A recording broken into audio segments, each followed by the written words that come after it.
Yo, Jacane baby, what's going on?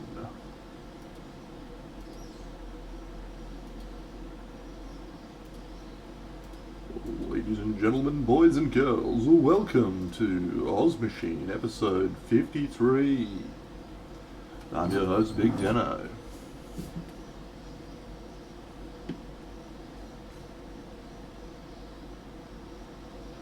Alrighty. I'm gonna paint this teddy bear.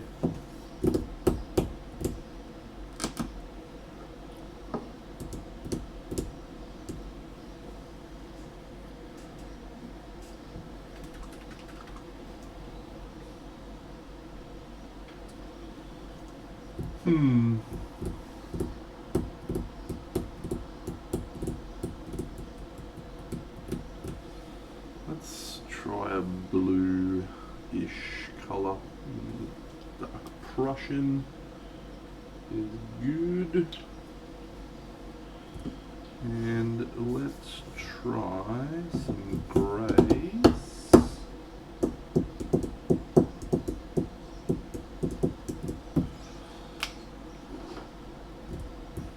Where is the grey that I am looking for? Actually, let's try one of these greys. Yes. I hope all of you wondrous people are having a great day. It's been a good day for me. I'm looking forward to Hello Ashes. Looking forward to a nice relaxing paint this evening.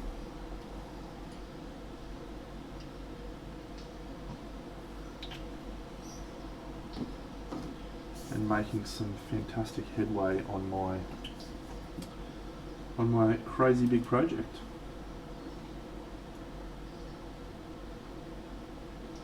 Okay, Space Toy, which continues to be an awful decision. No, it's good.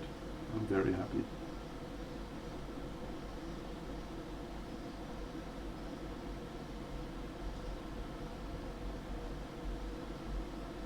Now I'm actually really thrilled with my progress in the last few days. I hit a point over the weekend where I was just like, oh, yeah, this is just gonna fucking take forever. It's just really down on how much further I had to go. And then we did yesterday or Monday night stream where, yeah, he does have a shark fin. What a fucking legend, eh? We did Monday night stream where I got to have a little bo peep at the project all together, and it just fired me up, and I got to get a little bit better context about what I needed to do, just around the base, and then yeah, so the base is now well, I'll probably pull it out later on, but it's got some progression, which is awesome. And then yeah, we've got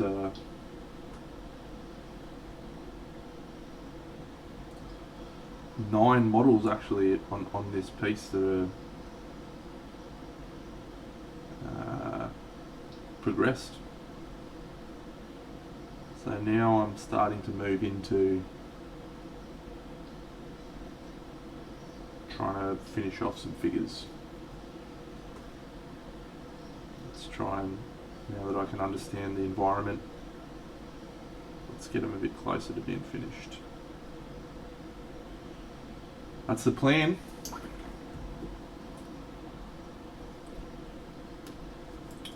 At any rate, that is the plan.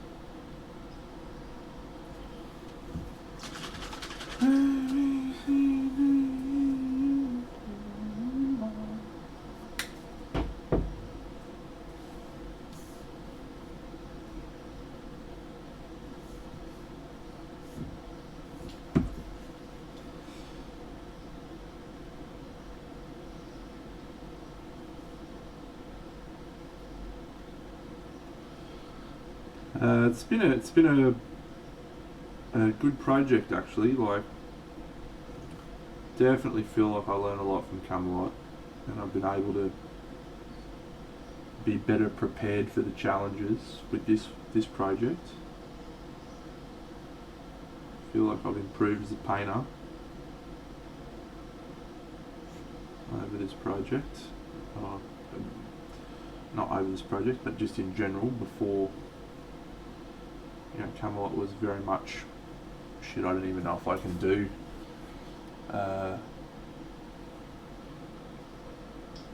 all 12 of these models justice. And now I'm sort of like, well, it's less about can I paint the models well, because I'm pretty sure I can. It's more about, can I paint the models to sit together, to feel like they belong together.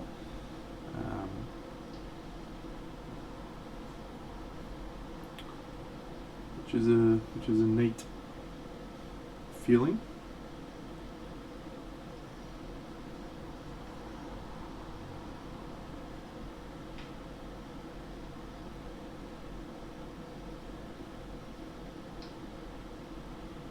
Yeah, so now the challenge is finding the impetus to bring this project to a conclusion and not let it fall short over what it could be.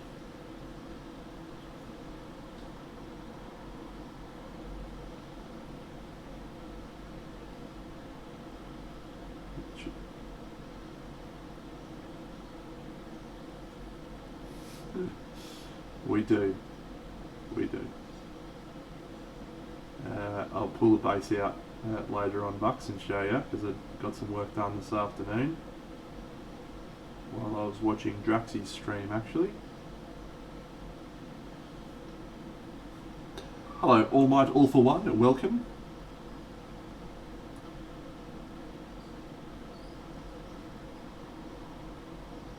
Let's make it all for one and all for bucks.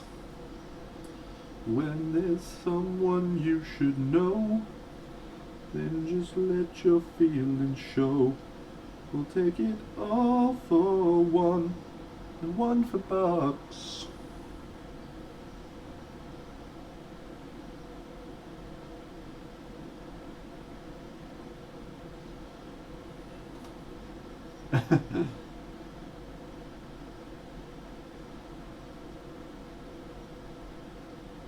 That is a classic tune.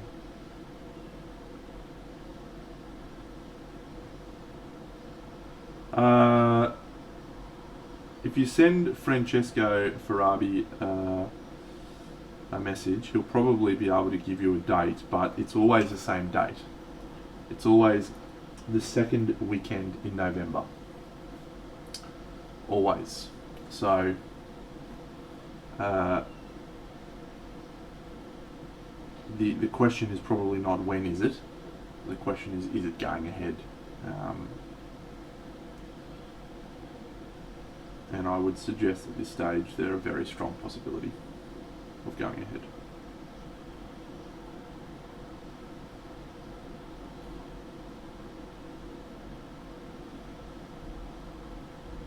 Three of the all times in that little song, wasn't there?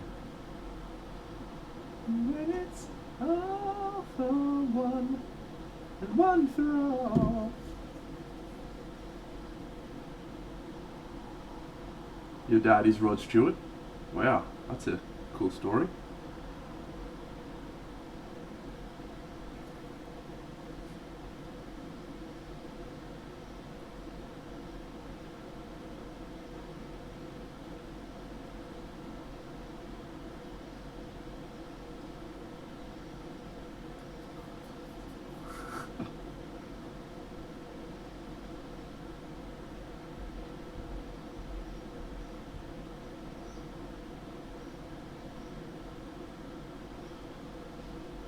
Good times.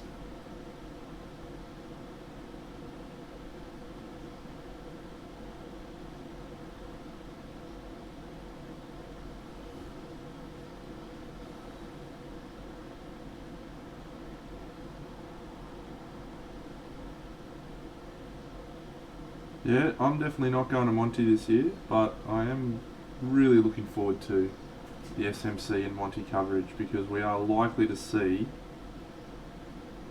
an absolute fucking smorgasbord of figures. Yeah, that's how I sold my missus on it. But actually, my missus really enjoyed Monty. Really enjoyed's maybe a strong word. She got a lot of enjoyment out of looking at the figures for a few hours with me. And she enjoyed being in Italy for the rest of the time.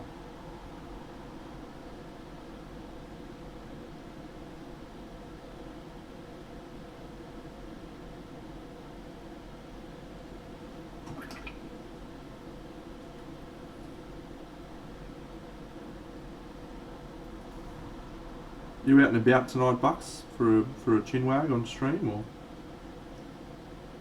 might have to start changing this to the Deno and Bucks show. But keep doing this behaviour.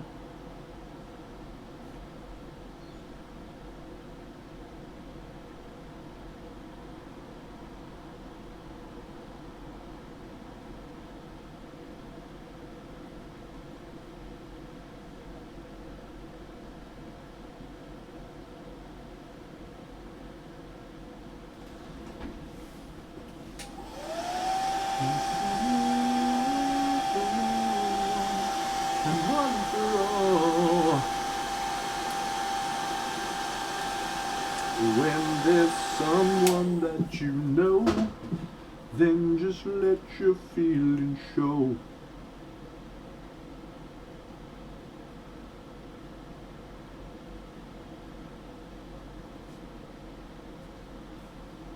No doubt.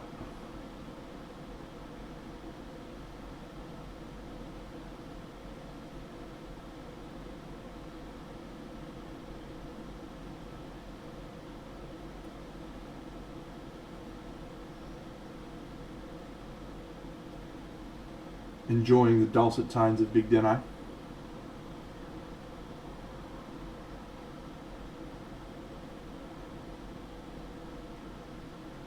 Don't give me any of this fucking headphones rubbish.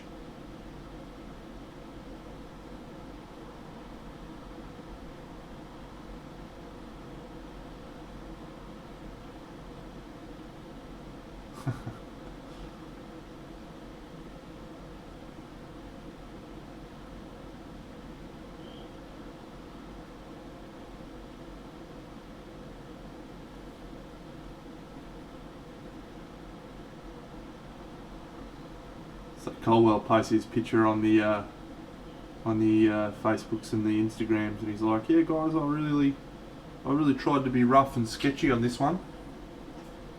Have you had a look at it, David? Like seriously, had a close look at your rough and sketchy fucking paint job, you twat. Still literally smoother than anything I've ever painted in my entire life. Thanks, man. Nah, it's cool. It's cool. You just gotta enjoy whatever you're doing. And last time he tried to do something like that, he was like, "Oh, I just didn't enjoy it. I just wanted to smooth it." But yeah, he obviously is keen to get some more texture and stuff happening, or whatever he's trying to do.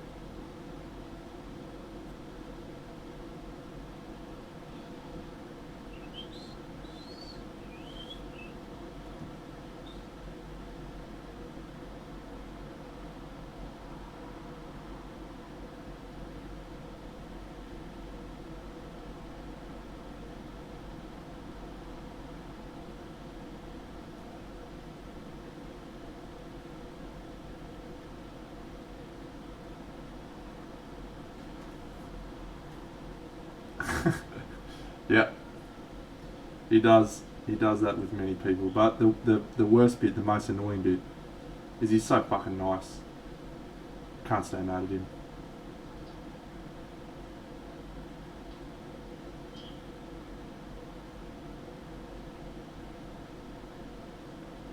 Not that I ever am really mad at him. Greetings and salutations, Tanith Lass, and welcome.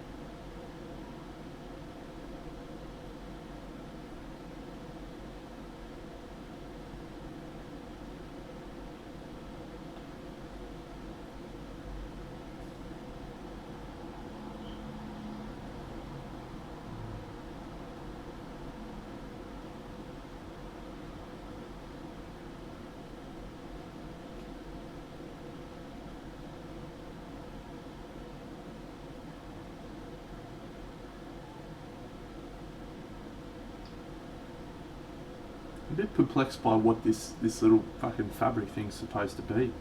What purpose is it serving? It's obviously not a blanket.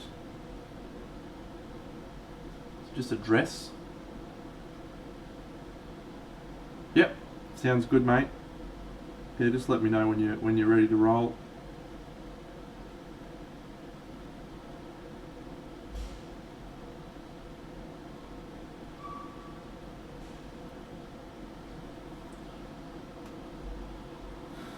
Yeah, style points, fair.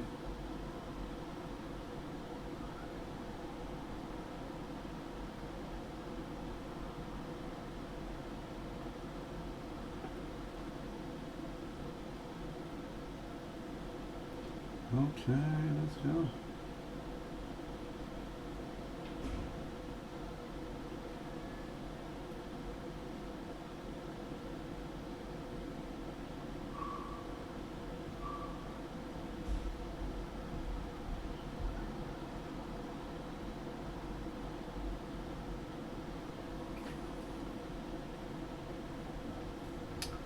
Yeah, he's a top class human being, truly. He's just very nice. Unfailingly polite and kind man. Keep telling him, you need to get a bit more mongrel up your Dave. Come on, mate. Just get a little bit more mongrel. He's always like, oh. No, I could never do that. It's Dave. Be a fucking...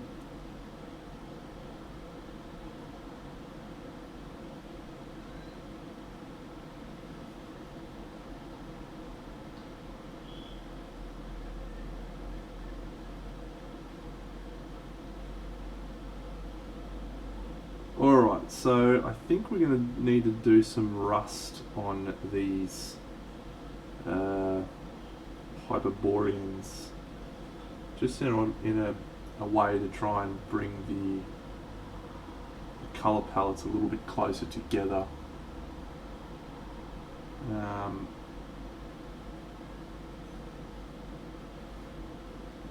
I'll explain what I mean by that. By using a figure.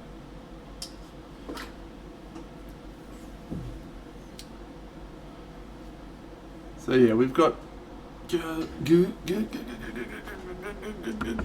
got this I'm dropping shit all over the place. Yeah, we've got this chick who's very red, and then we've got this chick dude who's very white, right? So the two of them are contrasting colour palettes, but this guy it works on because I've added the warmth. However, I'm not going to be able to add the warmth on all of them, so it's not going to necessarily be as harmonised. So I'm going to have to try and, as an example with this chick, think about how I can bring these two palettes together so they feel like they're in the same environment, just a little bit more. Your question is that there is no one correct answer. The answer is yes, I do.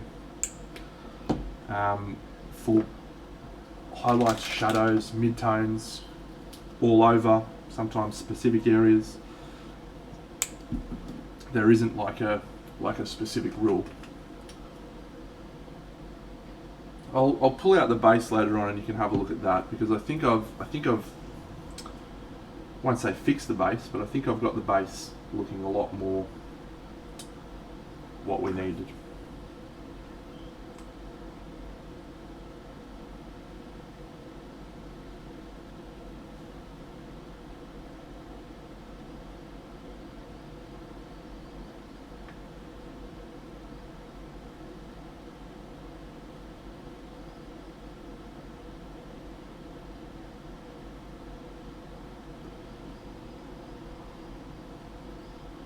When you're really, confident with your airbrush, All Might, you can do any of those things at the one time, at the same time sometimes.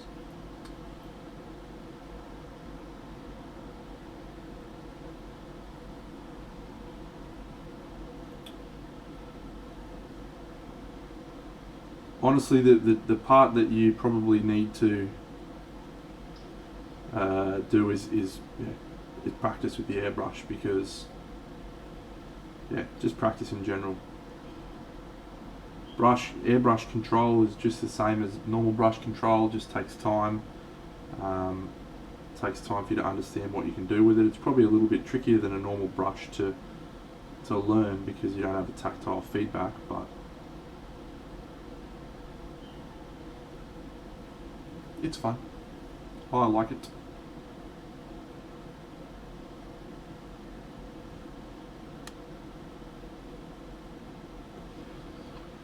Hello, Neshland.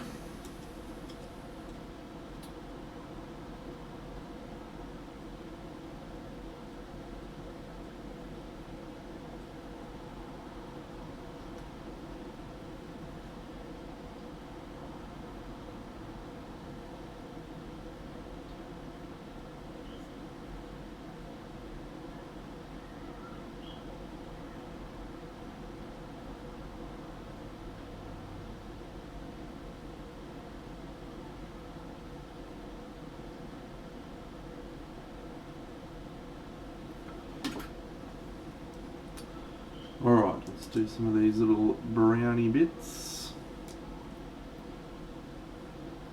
So I'm doing a really focused area at the moment. I want to get all this bit done so that I can stick the bone on, so I can do the rest of the bones all in the same palette.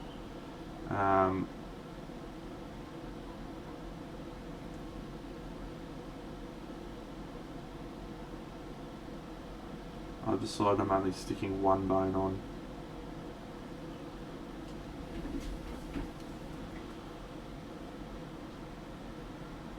He's got big tusks.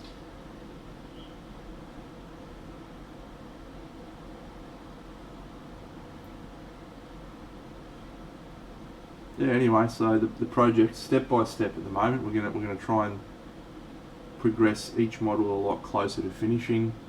And then when we put it all together, we can look at each individual element and go, yes, this is working together and this needs more contrast, and those sorts of questions that we can ask when everything's started to feel a little bit more like it's near the finish.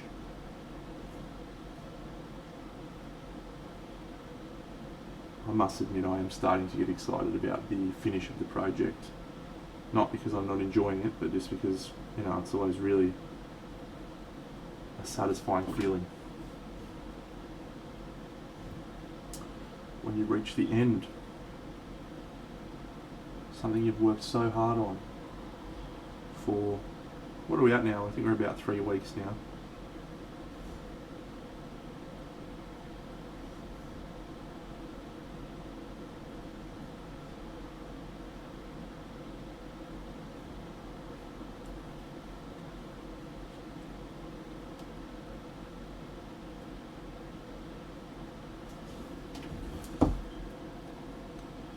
Three weeks.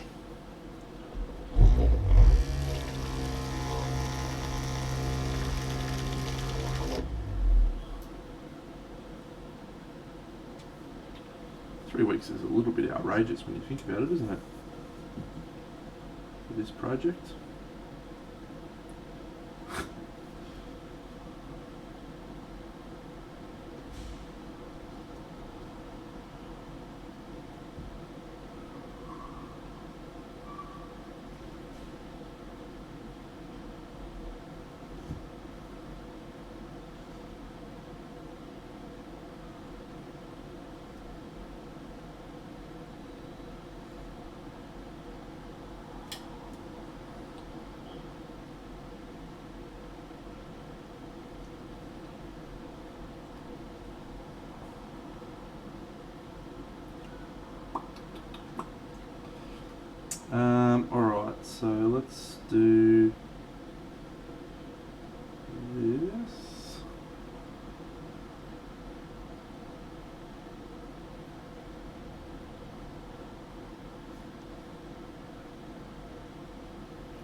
this little bit.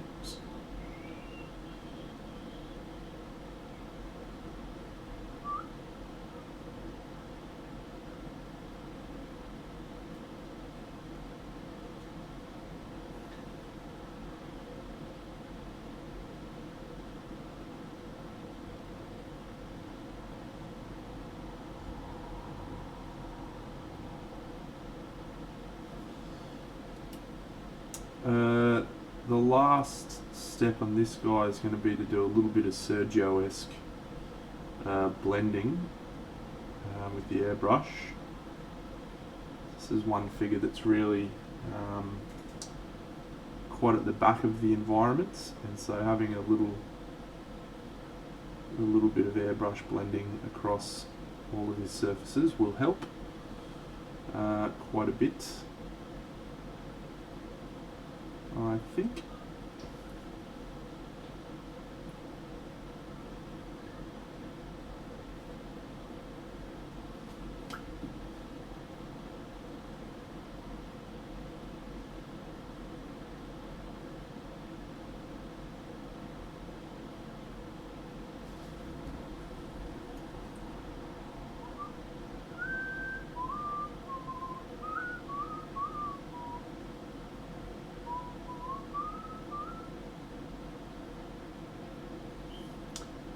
What's everyone painting at the moment? What's everyone working on?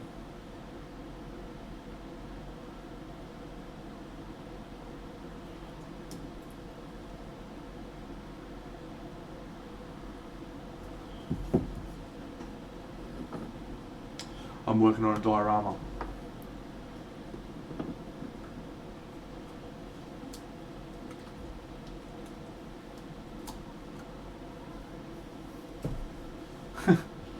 It is indeed the lower half of a something, some sort of gigantic creature.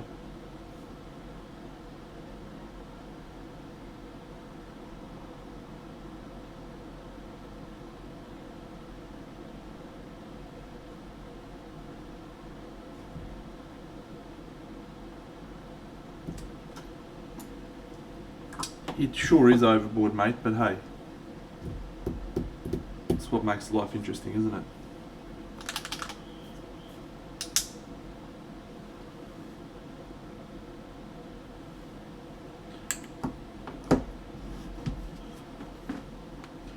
Yeah, so I went ham on my basing. I went ham. I may have gone too ham, actually. Jimbo, thank you. Good for you, mate. Nothing wrong with a bit of terrain painting. Lester Marshall, nice. I have that model behind me somewhere. I'm just going to get you a little bit of my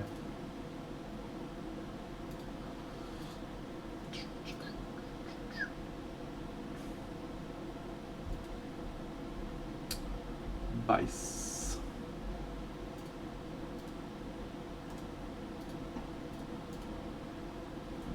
Woof, Eldarian, he's a tricky one.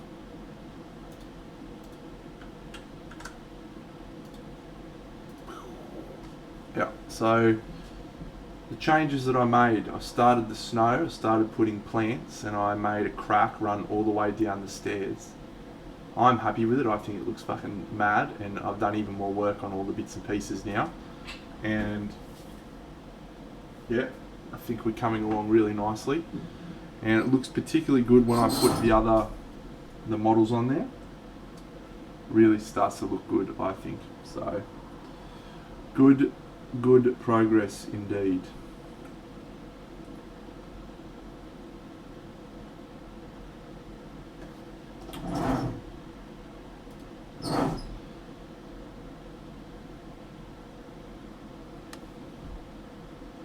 Feel free to share your pics in the chat, friends, of your works. That is something you're inclined to do, but do not feel that you have to. I don't really have a Discord we can use, so we just have to use this chat.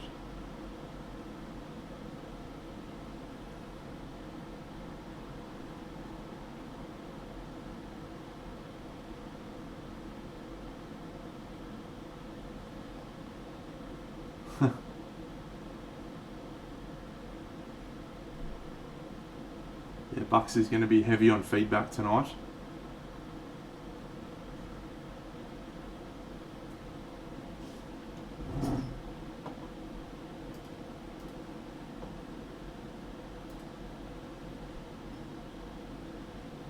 Cool.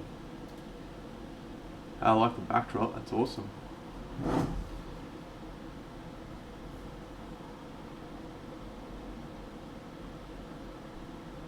What did you reflect on?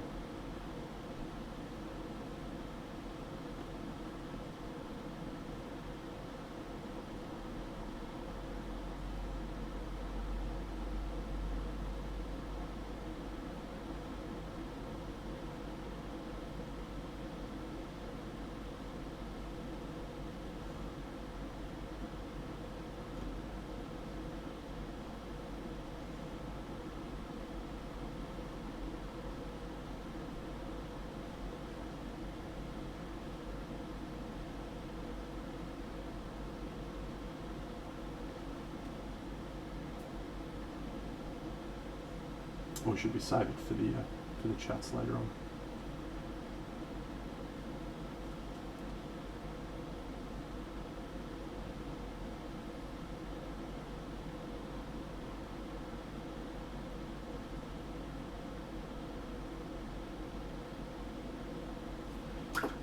Roger, roger.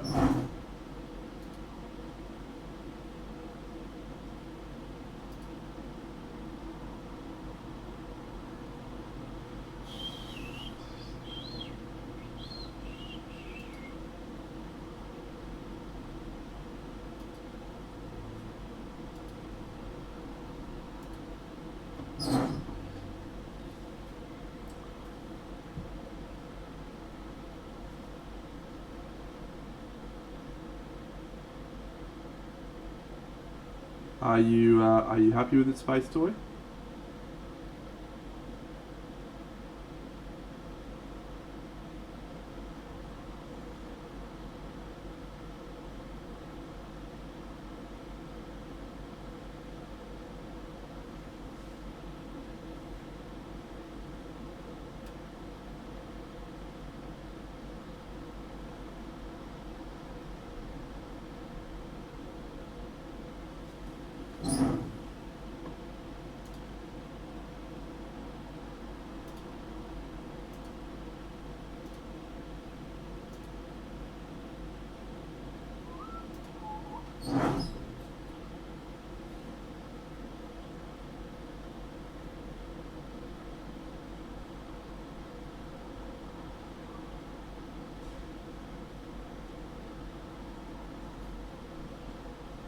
Cool.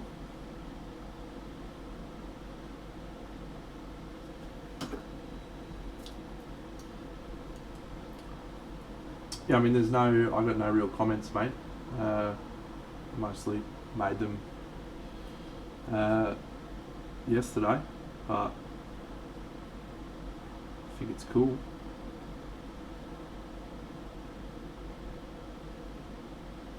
You only get one feedback per model, mate.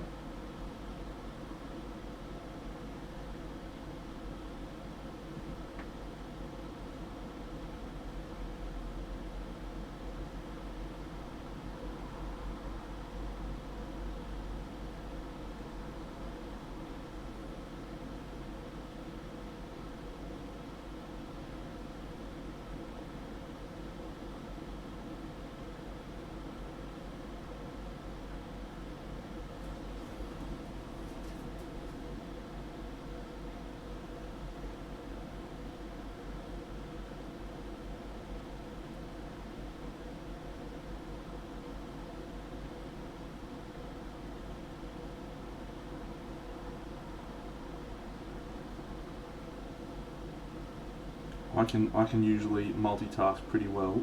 Talk, read, paint, breathe, drink water, or kombucha, or beer, pretty confidently at the one time. So, and I feel like if I didn't want to be disturbed in my painting, I've picked a bad pastime in streaming, haven't I?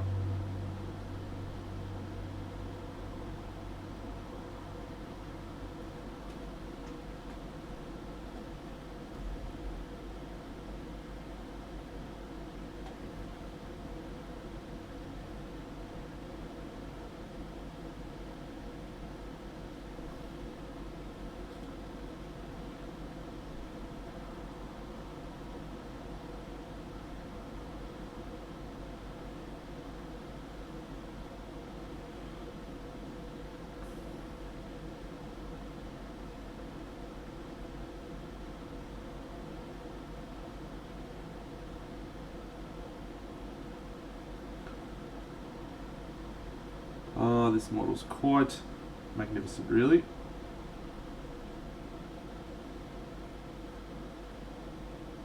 You know, it's interesting, the models that I was most excited about painting are probably two of the least interesting ones to paint. The models that I've been not looking forward to have been really fun. You know, I wasn't really looking forward to, well, actually that's not true. This one I was sort of like, this has got a lot of my favourite things to paint, right? Fur's always fun to paint, and bone's always fun to paint. So this was always going to be a pretty good paint, but the big shiny reflective non-metallic metal guy, thought he was going to be dog shit. He's come out swinging on my Instagram, absolutely carving up the big fella.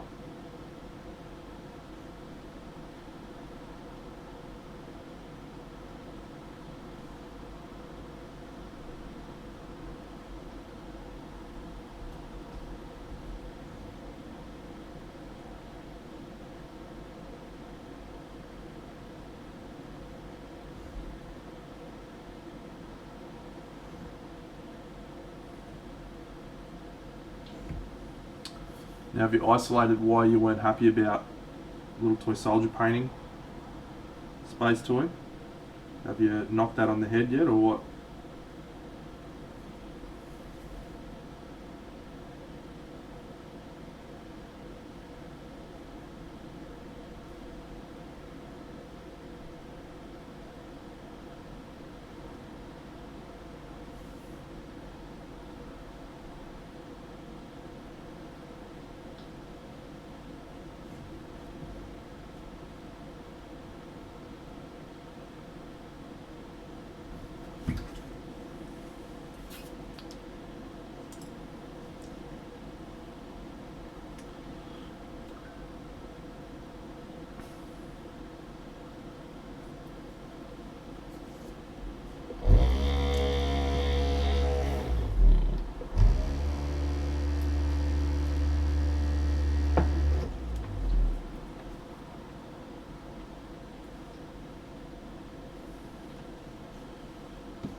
Right, cool.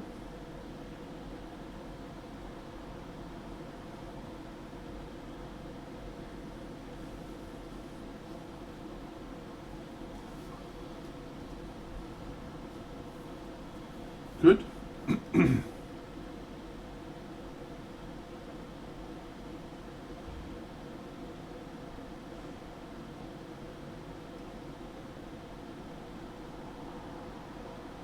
Set your goal, understand your goal, and then work out what you need to do to achieve it. If your goal is have fun while I'm painting my soldiers, and trying to paint towards the competition is harming that goal, then absolutely. That's a fantastic resolution.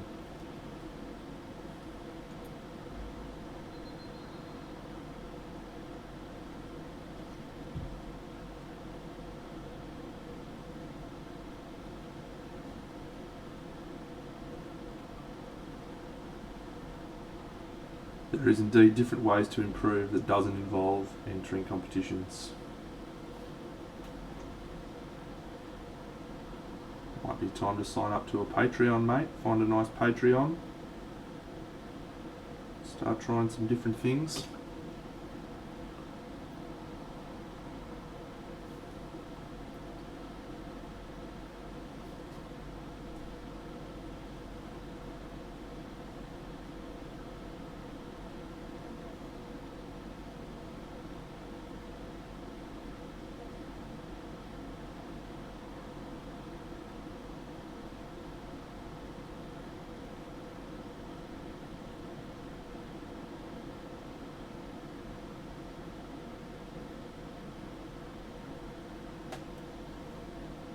Tell you what, for a model that's sitting at the back of the fucking scene, this guy's going to be a banger. A banger.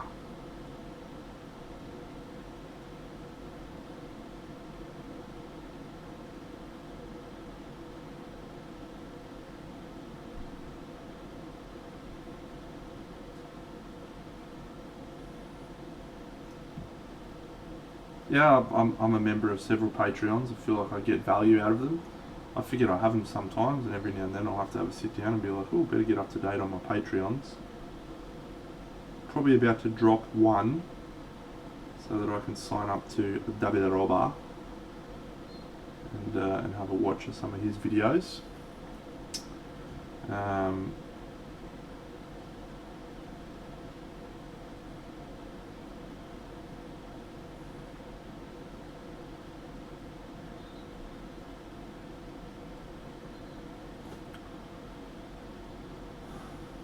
Oh, that's cool, man. Yeah.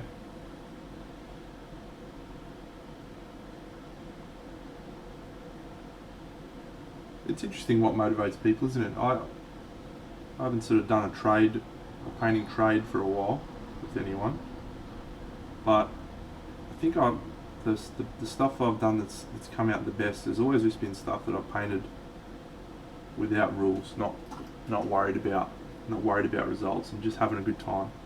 That's invariably been the stuff that's come out the best. From a technical perspective, maybe not so much, but from a conceptual perspective, for sure.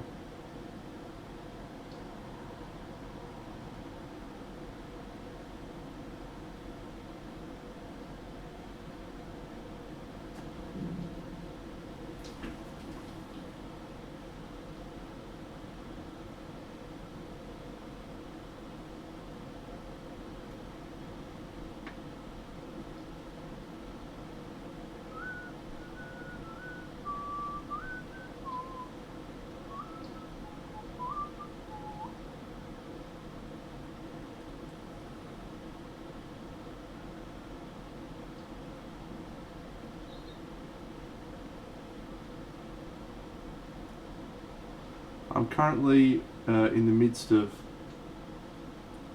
watching 2 TV shows. The Expanse with my girlfriend, which is going magnificently well, and I'm enjoying it very much. And I'm re-watching Angel, because I found Angel on Disney Plus, and I thought to myself, yeah, I've rewatched Buffy like three times or 4 times in the last few years. I watched it when I got sick in 2020. I got really sick. It was right at the start of COVID, and everyone was like, "Oh my God, have you got COVID?" And I was like, "No, I don't have COVID. I just got really sick for like a week. Could barely do anything." I remember it because it was right around my birthday, and my one of my mates had come up, and we could barely go. Like, we normally used to go out for dinner and for breakfast, and I was just like, oh, I can't do anything. And when he wasn't here, I just laid on the couch or in bed watching Buffy, which is good. And then I think I watched it again last year, Buffy, because I was just doing some painting, and I like having something on the background that I've seen, so Buffy's always a good shout for that. But yeah, Angel, I've got all the DVDs, but I haven't rewatched it for years. For whatever reason, I just didn't find the impetus. Streaming's so good these days. If I have to pull out DVDs, I'm like, ugh.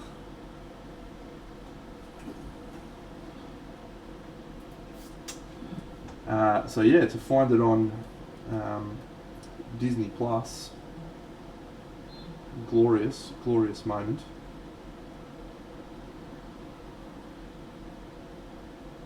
I've got to dive back into that. So I'm halfway through season 3 at the moment, which is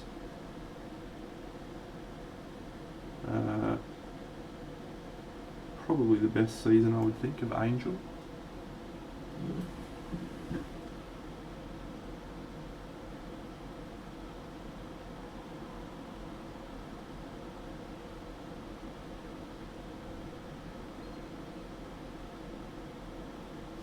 A 6K printer.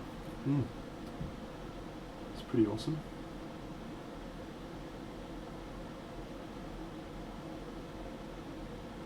It's interesting seeing Miniac's video the other day. He talked about the print quality differences, and then Emil did one as well. Actually, it might have been Emil that did the recent one. Miniac did one like in December,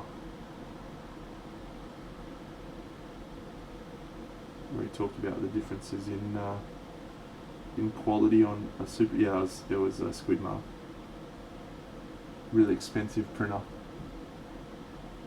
versus the cheaper ones, and yeah, the 6K, the 8K, the quality is pretty good. Like, you're hard pressed to say they fall short on quality. Ice yellow, ice yellow, vanilla ice yellow.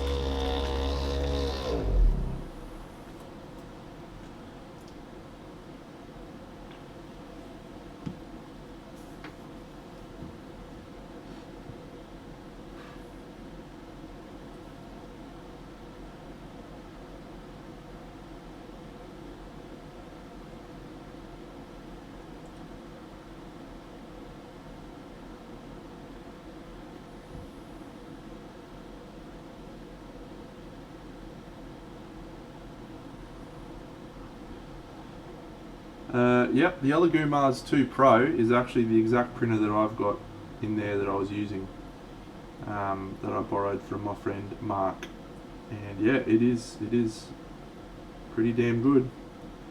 And I didn't even really fuck about with settings much. I just did a few things and hoped they came out alright, and they came out alright, and that was pretty much it. So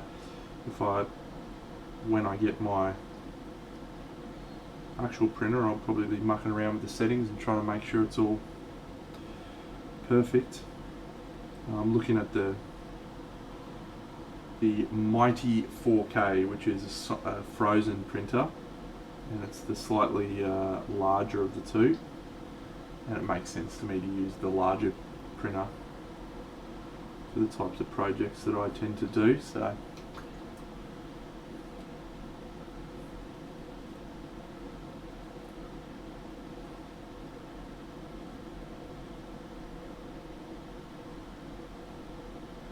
it's an interesting hobby, the old 3D printing, isn't it? Go back the year 2000. Nobody had an iPhone. iPhones did not exist.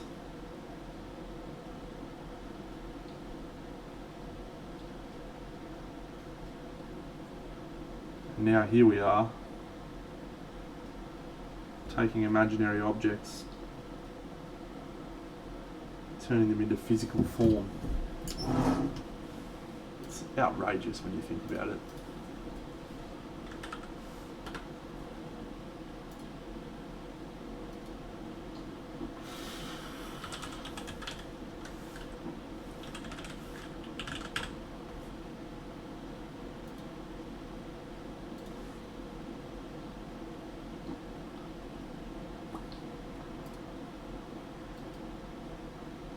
Yeah, it's just fucking wild shit, right?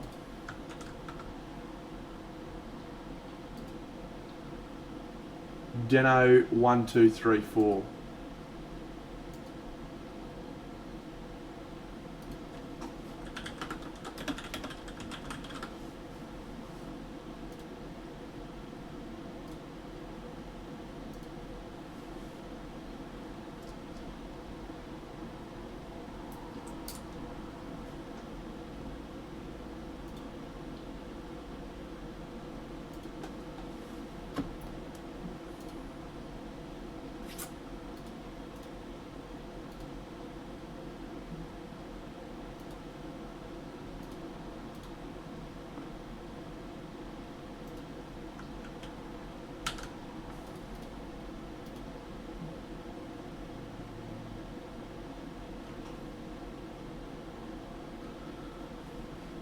You're here, Bucks. You're on mute in the Discord, son. You gotta unmute your Discord. What a good. Hello. 10 out of 10 performance from the Bucksinator. Not a bad start. Not a bad start. What is happening, my friend? Not much. Was just enjoying along with the stream, eating some dinner, getting ready for a short week. Last day tomorrow, and then off on the Bucks weekend. What about you just living your best life, eh? Oh really? Yeah, no. Listen, the only way it could get better is if I was just permanently attached to this table.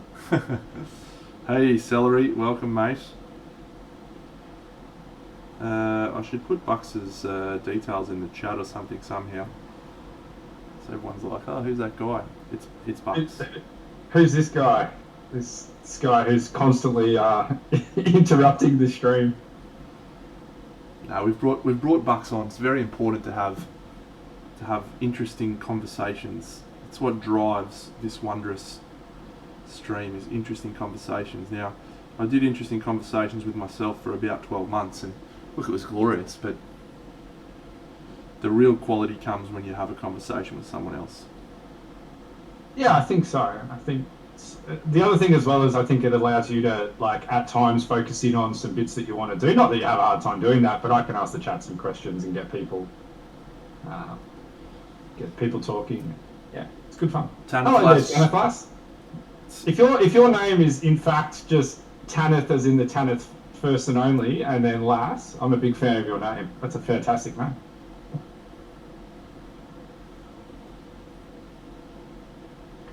I think if it was Tanith Lass, there would be a second S at the end.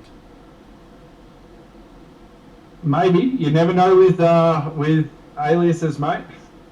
True.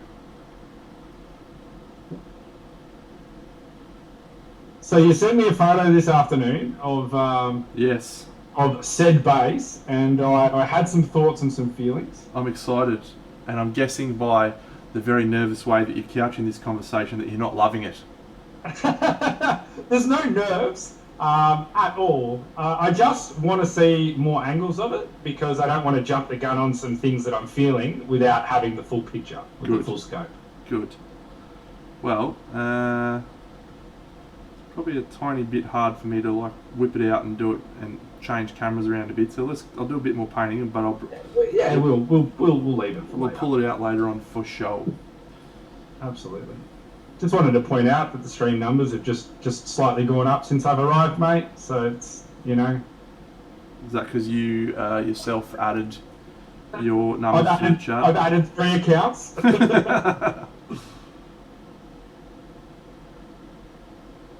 Now the bear's looking good. I didn't realise it had a shark fin on the back. Yeah. Like a knob end. Yeah.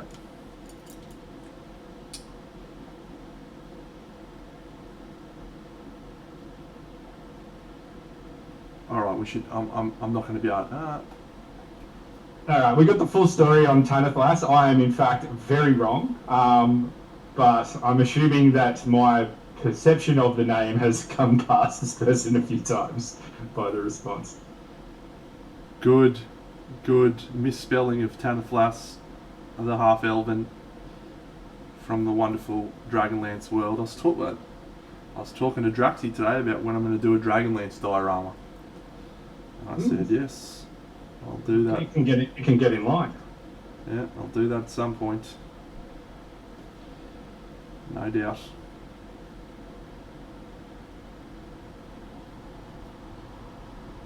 It's alright.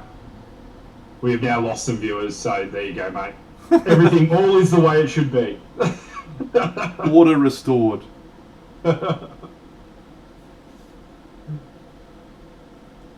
Yeah, it's a cool name. Yeah. We don't do this. We don't do this for the viewers, mate. We do it. No, we don't. Well, let me rephrase that. We don't do this to have hundreds and thousands of viewers. The viewer numbers are not relevant. Making those that are here enjoy their stay, that is my only aspiration. And using their skills to help my painting. Alright, I'm doing my head in now because I'm like, what does Bucks not like about my fucking base? So All right, we're going. Go. Okay, let's go. Okay, let's go. Blub, blub, blub, blub, blub, blub. This will segue quite nicely into what we were going to talk on stream anyway.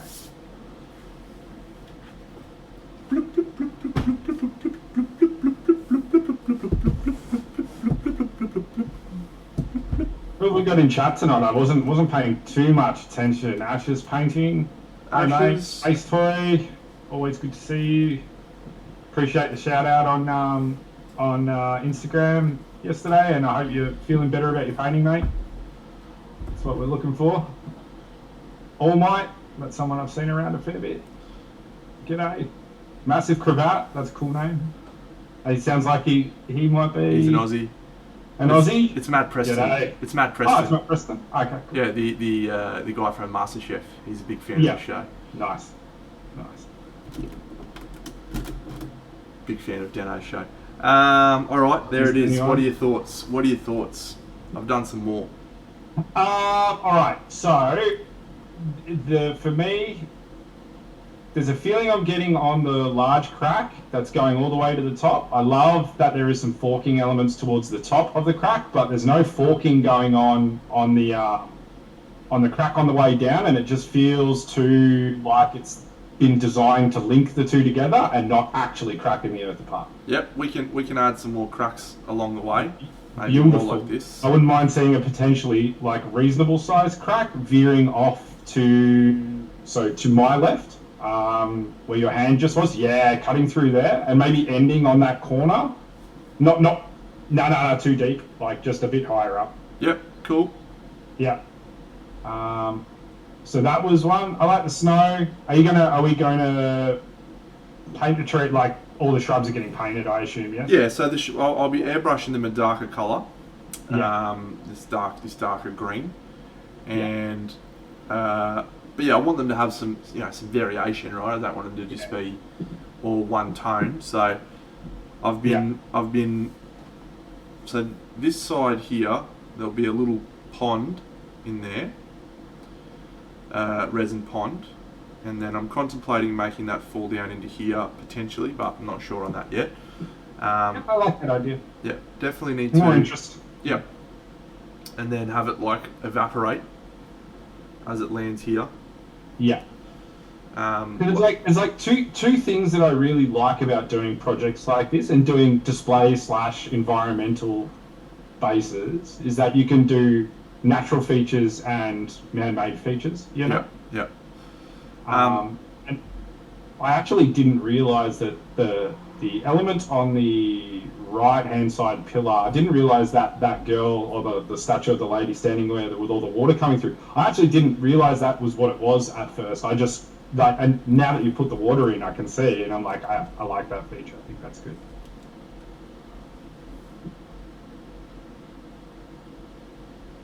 Yeah, I think that's a nice little element. Yep, and these little faces are cool too.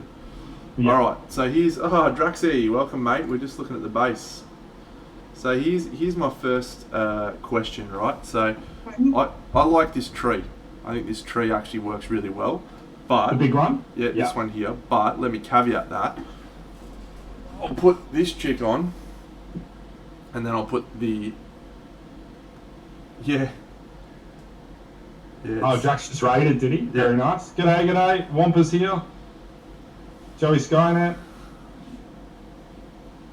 Welcome friends that have just raided him with Drax. I'm putting some bits on my diorama so you can just have a look at what's happening. Oh no, I did go in the wrong hole. I want this hole, didn't I? There we go. Just gotta leave that one, mate? Yeah, wrong hole. Been there before. So, yeah, I really like that tree. Hey Wampa, hey Mittens. I really like that tree. Like I think it adds a little bit more dimension over here. And when this guy's riding the bear, he sort of stands up here. So we've got a background for this piece, which is cool. And then I think all these trees and stuff, it creates a really nice like natural effect back here. This is supposed to be a doorway into something, like a cave or some shit. So we may still do like a blue light coming from out of here, or a warm light coming from here, not sure yet. Oh fuck, am I all in? No, I'm not all in. I'm not going to put them all on, but there's my head. Hello, my head. You know what? We don't need to put them all on. Let's just go maybe section by section. So, are we going to get some snowdrift on the top of this tree? Like Yeah. So I want to paint the tree that. first. Yeah. Yeah. So here's this guy, and how much better does he look on this base when there's stuff around him? Well, he was the star of the show, and this just makes him even more the star of the show, right? Yeah. So yeah, and you know what? Like, I think we talked on Monday. I was like, maybe we could do like just a totally desolated adversary in there. Like, don't need that anymore. That's gone. Cut that. So the trees. The plan is to do this side with the same level of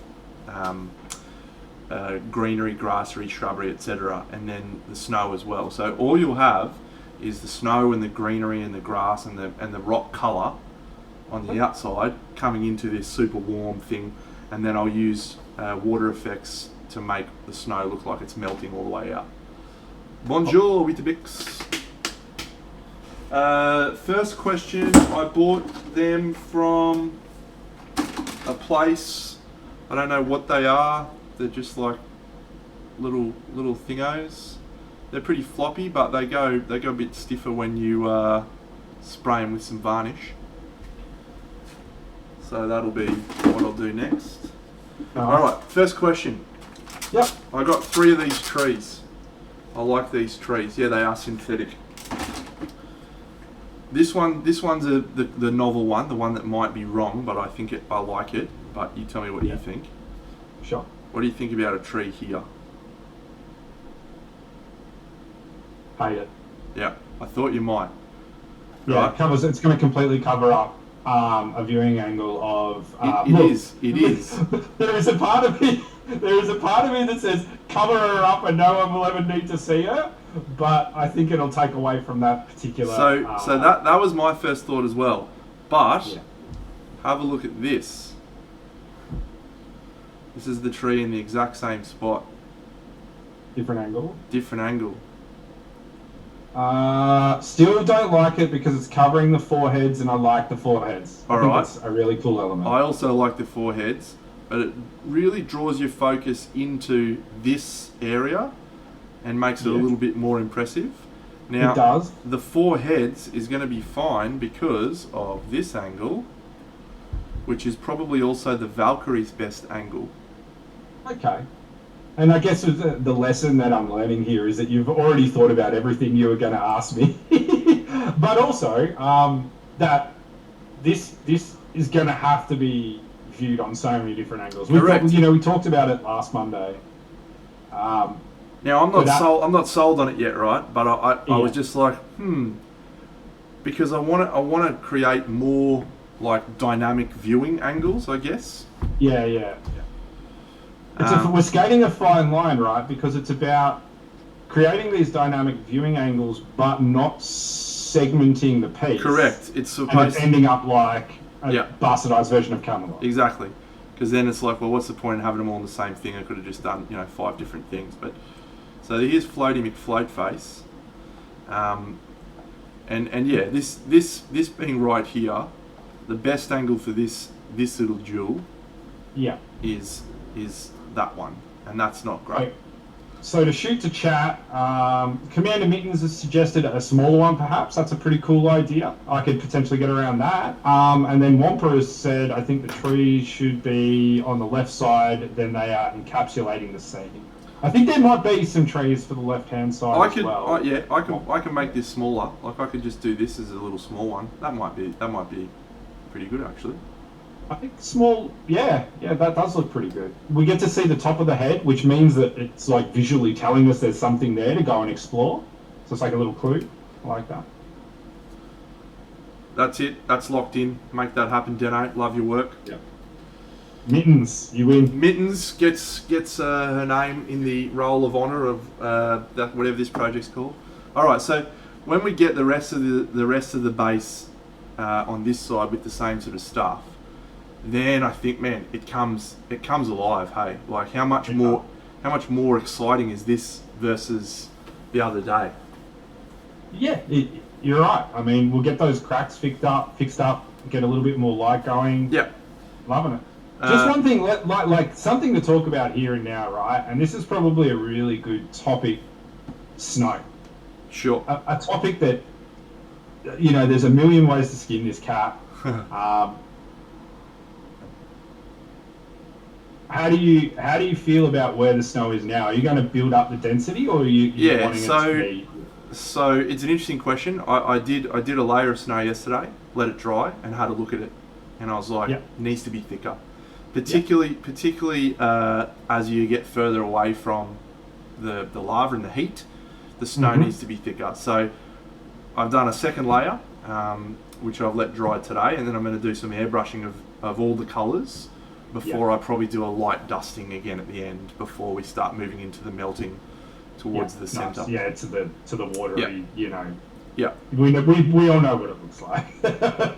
Yeah. Milky, snowy substance that happens on miniatures. Cool. So that's that side, you know, and I'm super pleased with that. And I think the snow, the only thing I want to do with it is really just dull it down. I want it to be a darker, colder colour. You know, because it is too white and it's distracting. So we'll kill that a bit with some airbrushing, and that'll be fine. But yeah, there's, you know, this sort of area is good. This probably needs a little bit more, you know, heavy layers on the top bits. Yeah. Yeah. So where there's a layer, we can go heavy. Yeah. Yeah. I like that. I think the thing with snow, or with any of these sort of features that happen in miniatures, whether it's trees or whatever, as long as you're putting in that extra work after it, right, to integrate it into the piece and not leave it, we're all good, you know? That's mistake number one with like tufts and all that sort of stuff is just you put your tuft on and then you call it a day. You know, there needs to be more. Alright, so I haven't put that guy on. So I've got a third tree. Yeah, Joe, I think Trent does. I think it's he's comboing right now both the AK interactive products. So I think it's the snowy sprinkles and the terrain snow diorama. Do you have the microbeads as well? So I'm just using this one at the moment, just the snow, but I will do a dusting of this with some glue or whatever at the end to make it look like freshly fallen. Yeah. And then I'll back that up with some of the still water around the edges, so it's glossy. Yeah, I like using the still water 100%. I also like, I think I've told you, I like mixing even a bit of medium into snow. Yeah. All right, so let's zoom in on this side over here.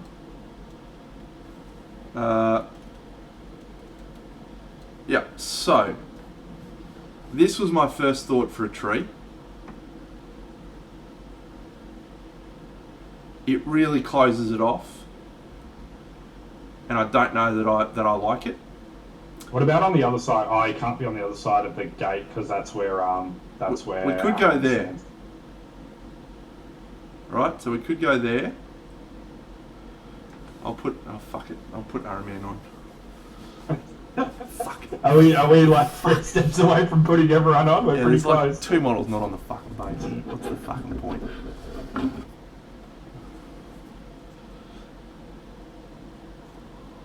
We did say this last time, remember? We said eventually, like, putting everything on is not going to be a reward anymore. It's going to be it's torturous. But it is, like, it's satisfying at the same time. You're just like, oh, yeah.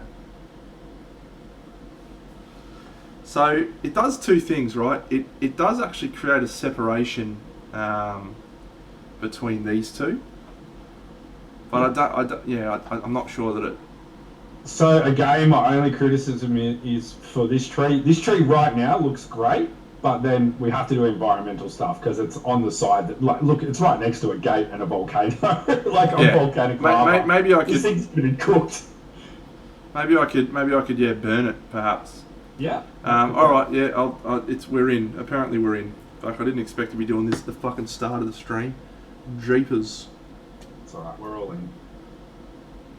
But that's true. Like, it does help. It really helps you get an understanding of what we're doing. Come on, little fucking hellhound. We JFDIC around here, and we definitely don't come to fornicate spiders. So there should be no fornication of the spiders. keep your hands to yourself.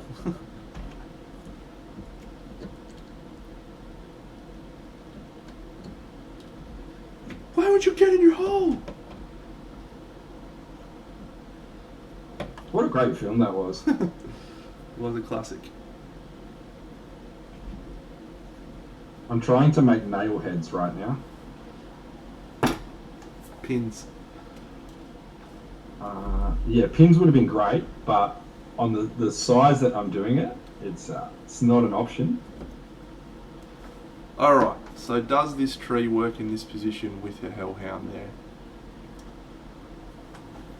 It does. And you know what? Then we create so they talk about a lot of diorama building never creating triangles, but the reality is you always create triangles. Yeah. And you've created a triangle, but because they're all at different heights, it's actually reading quite natural. Yeah. So I like it. I could. The other option is here.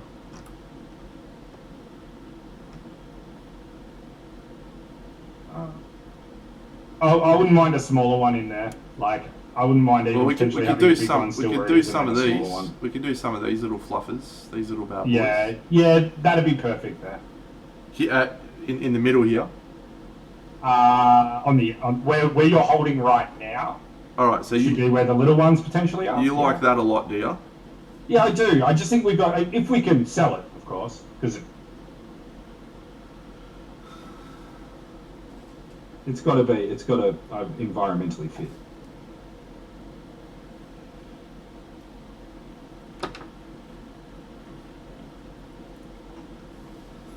All right. This chick is the worst.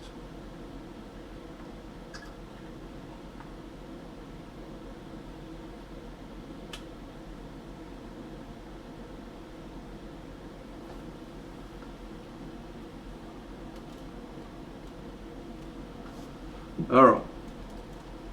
Whoops. So that's our whole story. Yeah, look at those trees are bang on, mate. How much more complete does the diorama look with all the trees and the scenery and stuff, eh? It does. Just made such a difference. Such a difference. And we'll get like, we've got great verticality now, but we're going to get even more once the Valkyrie goes down. So I really enjoy that. Well, I do actually have the Valkyrie here. Oh, let's pop her in. This will be the first time I've put everyone on at the same time. I'm not happy with this chick for some reason.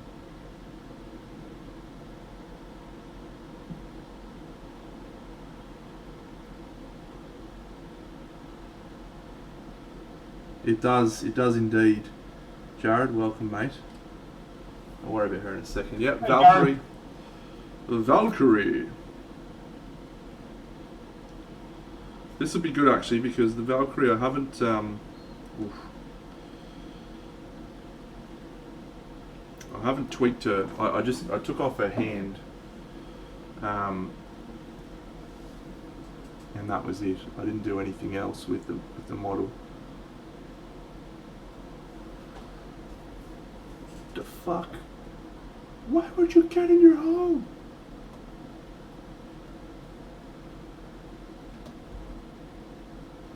Come on, Dana. What are you doing? All right, we'll just do a little bit of real quick running repairs. Don't try this at home, friends.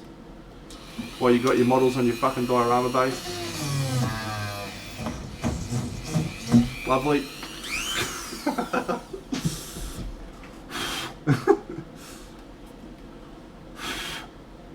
Very excited, JC. Very excited, Jared, for the Sydney crew putting together their first meets and organising some painting hangouts. It's fantastic. All right, that's the Valkyrie right up the top there, overlooking the scene. She's looking down like that. You can't see it because she's not even primed yet. Do I need to change the spear? I'll tilt her up. You absolutely need to change Don't- to the spear. Don't fucking start with me. You know you do. You wouldn't have even said it if you didn't know how much you had to. I will be doing snow dustings on the trees. Yes, indeed, Mittens, I will. But I'm going to airbrush the trees first and harmonise all the colours and stuff a bit before. I don't want to though. I don't want to. Her hand doesn't fucking fit right. Does it look better? I don't know. Well, so leading into the story, right? Yeah. I don't think she wants to be anywhere near old mate. She's flying in and launching a spear straight at him. Heartseeker.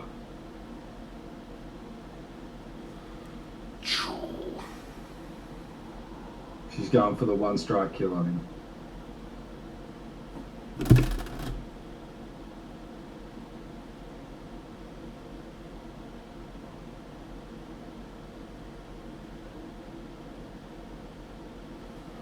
Always good to take some photo evidence of the fact when it's all together, so you can refer to it in the middle of the night when you're like, wonder if I should do this to my fucking diorama. Something not talked about very much, is it? But I've always been a strong advocator of taking many photos throughout your project for yourself. All right, anything that jumps out? Yeah, so I think maybe just a little shrubbery here. You can't see that, but I'll zoom out so you can see. A little shrubbery here. Yep. Yep. And you might even, well, you'd be able to get away with a little bit of melted snow over there as well.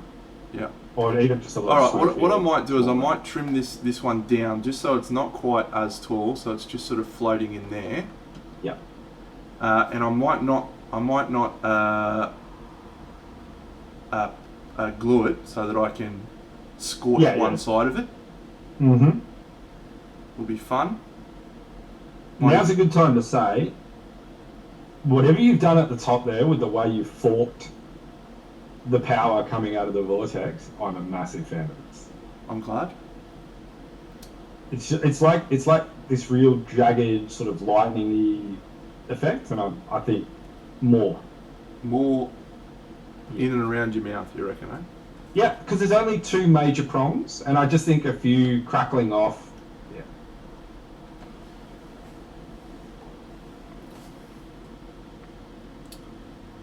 Yeah, that's nice. That's a nice size. Yeah. Yeah. No, I'll just drop it like by maybe a half an inch or an inch or so, just so it comes down a little smidge lower, so that Araman's sort of still fully clear. Yeah. What sort of shrubberies have I got? I could turn this into a shrubbery, couldn't I? We want a shrubbery.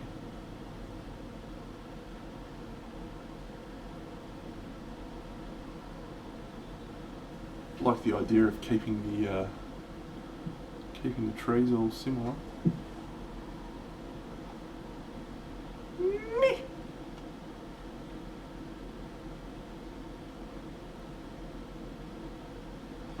Yep, I'm going to do that. All right. Let's actually do some fun base stuff for a bit. I'll take all these guys off. We'll have them play around with the base. Some light basing. Just a little, just a little bit of heavy petting with the base, you know.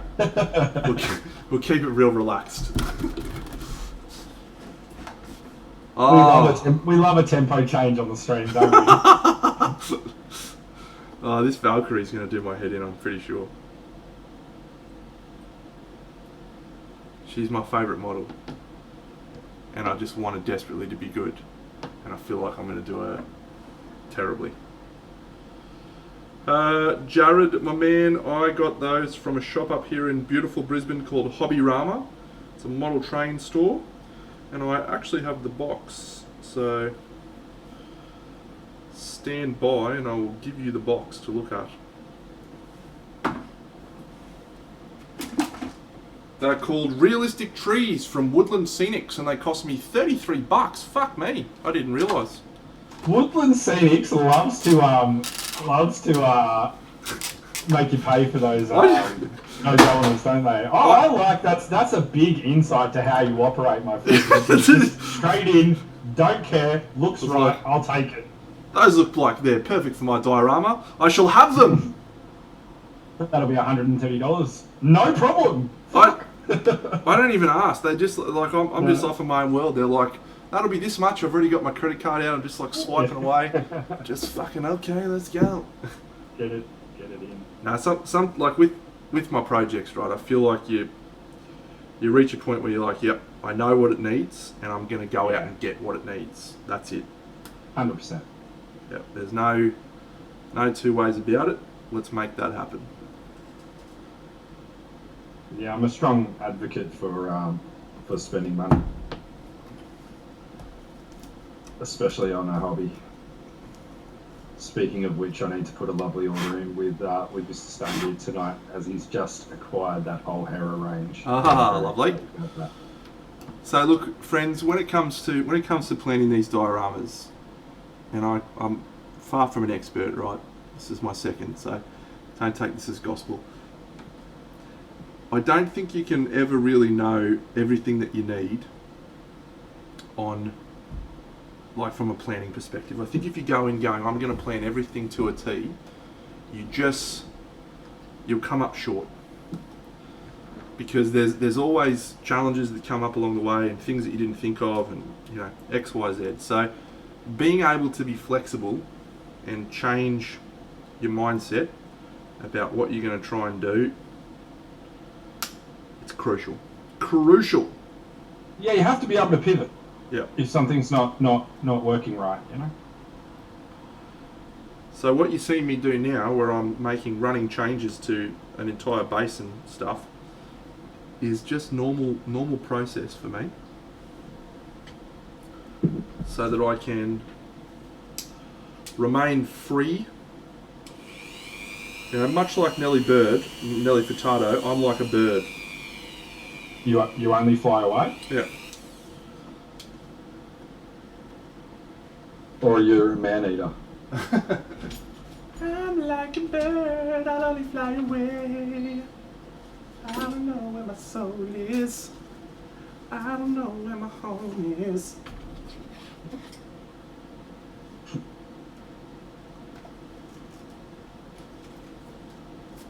Oh, you're getting dinged hard right now. Incoming! Take cover!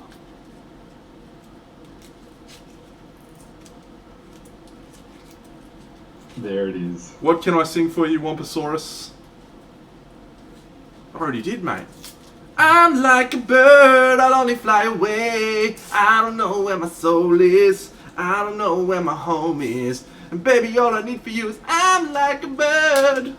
That's about all I remember of that song, actually. Though my love is rare, rare, rare. Though my love is true, yeah. We absolutely need a cash in for an all for one at some point. To see it all for one, and all for love. What a banger of a song! You know what? What? That I said it earlier. That was an absolute power trio, if there ever was one. It was a banger. It was a banger of a tune. Any of the movie didn't really hold up. Three Musketeers first time around. Well, not first time around, obviously, but at that early '90s, it was fine. I liked it. I liked it enough. It wasn't Robin Hood, Prince of Thieves. That was a great movie, wasn't it? Yeah. Can you imagine Bryan Adams doing the theme song of Robin Hood, Prince of Thieves, and then who did do the theme song for that? The theme song for Three Musketeers. On fire.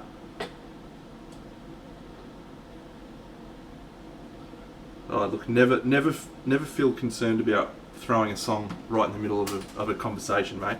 I will just dive on and continue my conversation after the song. I'm just that good.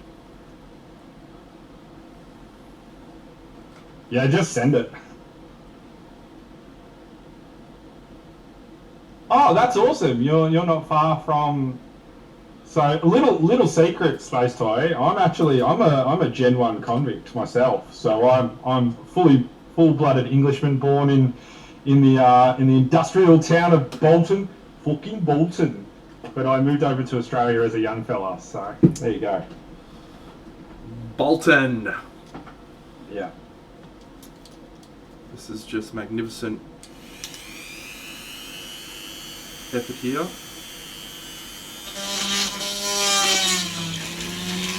Well, there's nothing like seeing you potentially lose a finger with the Dremel. Okay, let's go. I was talking to Dave about it today, right? Because we're chatting about some baking stuff, and I'm like, he's like, so you just carve off the front of the plinth? I'm like, yeah, you just get the Dremel out, mate, and you just go. You just go for it, eh? And fully expect at some point you will be losing a finger. It's just a matter of which project that's going to be on. And he's like, do you wear a mask when you do this? You know, I'm like, do you do this inside? Oh. I'm like, look, Dave, I definitely do this inside. Yeah. Well, at some point soon, I'm going to have real lung problems from my airbrushing, but Yeah. that's a future Trent problem. I said to him, you know, when inspiration strikes, it becomes a haze of get it done. And I think he very much identified with that. But I have been getting better and at least going outside to, you know, create fine particles of resin and wood. I really should. I wear a mask sometimes, but normally I feel like, oh yeah, I'm just doing real small stuff. I don't need to worry about it. Wrong. Yeah. JC right now would be sitting there turning in his grave at these hobby activities of ours. He'd be like, come on, mate, mask up. Got our best interests at heart. Wear a P3 mask, there he is. You're a good bloke. Hey, Space Toy, if you can take such wonderful photos of rock formations as well as castles and stuff, like, please just send them to me if it's not too much trouble. Send them. One of my favourite things to look at, and right now I'm on a bit of a kick for creating and sculpting brickwork and stonework, and so any close-up shots is awesome. I mean, I could obviously just pull pictures off the internet, but if you know someone who's doing that sort of stuff, that's cool.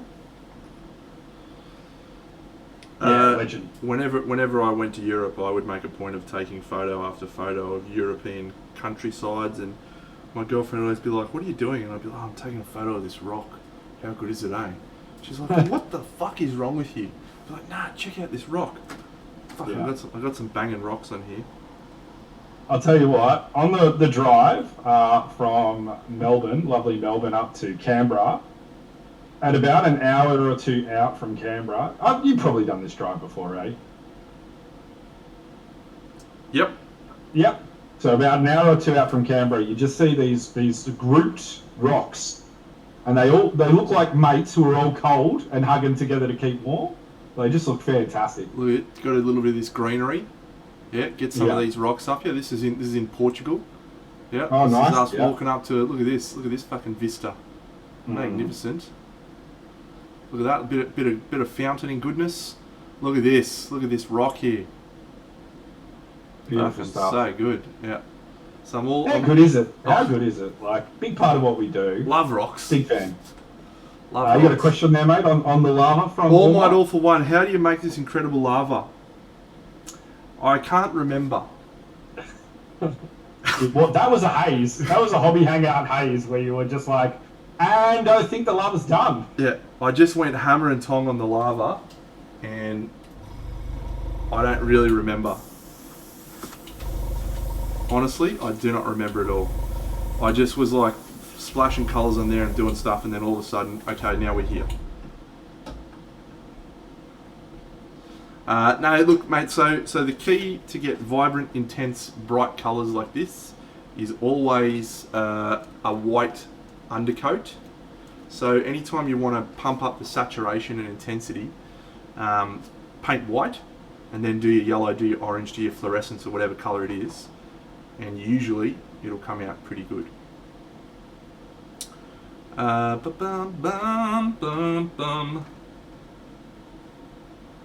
Back on you go, back on you go.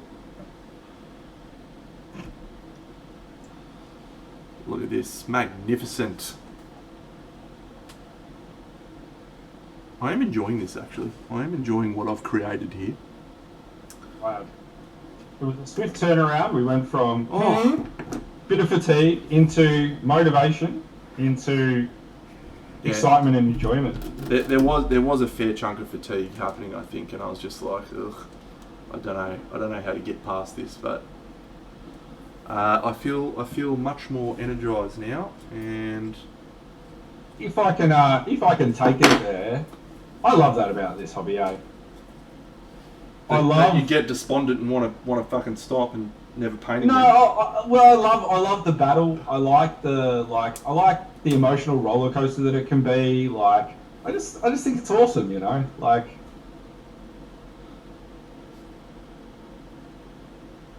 to eventually conquer what you're doing. Yeah, fucking love it. I like that too. I like being able to lose yourself in the music at Cheers, the moment. Get us on? Yeah. I think someone in the chat asked us about Super Bowl. I did actually go away and watch the Super Bowl halftime show. It was very impressive. With The Rock? What? The Rock wasn't there? Was he? Yeah. Oh, that I didn't see The Rock. Might have been the pre-game. Yeah. It's about drive, it's about power. We stay hungry, we devour. Did he actually do that song there? I don't know. He should refrain from doing that song anyway. I know how much you love him. I love The Rock. He is a fucking legend. Alright, so with these little jobbos, I actually, they're just like little natural, or synthetic rather, plants. But they're really fine detail, like if you can, I don't know if you can see that, but yeah, super fine detail. And they look right on this scale, which is the two problems I've found with synthetic plants is they're too big for the scale. Yeah. Or sometimes too rigid as well, like too.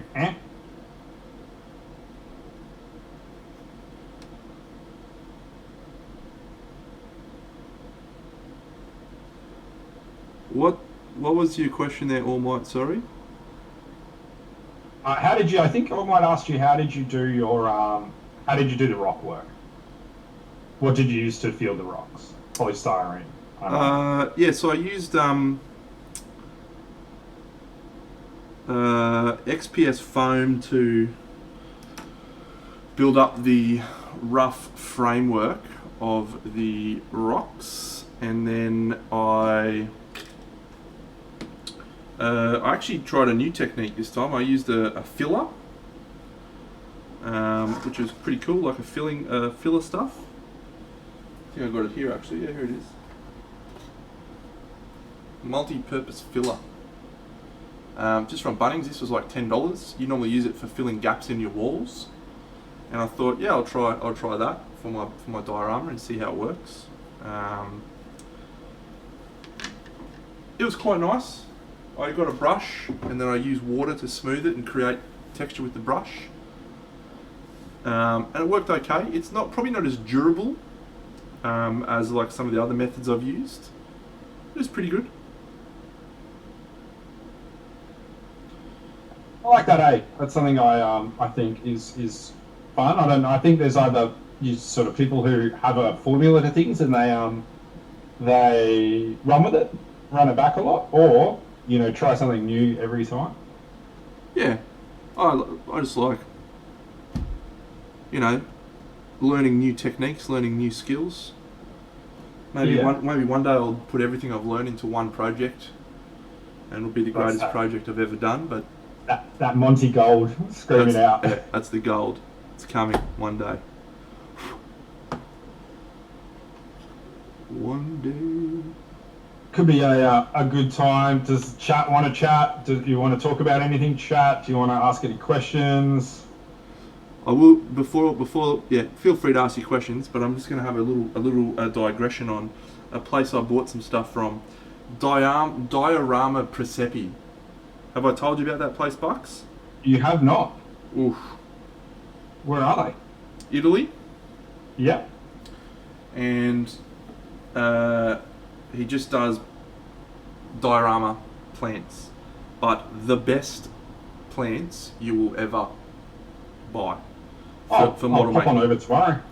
Yeah, Diorama Presepi. So the reason I bring that up is I'm just going to show you some of the plants I got. I got these little jobbos. So. Oh yes. Right. Oh, I'm a fan. Oh, so we can order from this guy and he just sends them out? Yeah, just sends it to you. Oh, let's go. Big fan. Diorama Presepi. I got these little Bobby Dazzlers as well. So I haven't found a use for these yet, but they came in this fucking giant container. So you could just use them as like a field, like that. Yeah. And in a lot of cases they're natural products, but they're all dried and like anti-pesticides or whatever. So I'm always on the lookout for products like this. I can't get enough of them. Don't have enough of them and can't get enough of them. You know, like once you exhaust, and I'm sure everyone will identify this in the chat as well. Once you sort of exhaust your local. So yeah, they're sick. I just ordered 1,000 different little containers from this guy. I got these little plants. These are awesome little plants actually. These look so cool. But it's all about the scale, right? Like, so look at the little scale of these leaves. That is, you know, micro detailed leaves for this sort of scale. It's so hard to find that. So yeah, I love it. Like you've actually got me pumped because like I said, I've been delving more and more into bases, and I'm lacking this stuff. I got these, yeah, Diorama Presepi. Joe Skynet knows them. So these are like, I don't know. Oh yeah, might use a couple of those actually. They look pretty good. Yep, use some of them. So I just ordered a shit ton, and I was like, yep, I'm gonna, you know, find uses for them. These are little, these are synthetic ones, little pre-made synthetic flock, you know, shrubs and bush tree things, but really nice. So good to just like chop off and like, you know, use them in place of tufts or. And I also ordered. I ordered one more thing, but they ran out. But they were these hanging vines. They were basically like vines. I use these all on Camelot on one of the things. But yeah, it was just all these awesome like tree branches, roots and stuff. And all he's done is he's taken tree roots and he's sprayed them green and he's glued little bits of flock to them. But they look fucking awesome, like so good. Yeah. So big fan. I'm due to do another order. I'm due to order some more stuff from Diorama Presepi because I'm running out of new stuff. So, yes, there is one fantastic place you can go to get plinths and stuff for you. It is the wonderful Jim from Jim's Bases up in Brisbane. Jim, he's the man. I'll be putting an order in with him very soon. I am down to 2 plinths and none of them are usable for standard scale stuff. I'll grab one of them, right? Yeah. Bring it onto the screen. Jim lives in Brisbane. He lives about 20 minutes from me, and I have a standing date invitation to just go over to his house and pick up some plinths whenever I want. So how about this one, mate? Yeah. Beautiful. Not a bad. Beautiful. Not a bad size. This is what we call in these parts. Should be renamed on his on his Facebook page as the Deno plinth. Yeah, perfect for dioramas. So I've got this one and I've got one other, and that's what I'm down to. So I've got Yeah, I've got several of those sitting behind me actually. Got one. Yeah, you can't see. Yeah, this. please. That's Yeah, absolutely, Joe. Chuck it in the chat. Let's Oh go. yeah, Joe, get it. Okay, let's go. And then I'm gonna take some photos of this one because this one's nearly finished. Nice. It's about drive. It's about power. Oh, nice.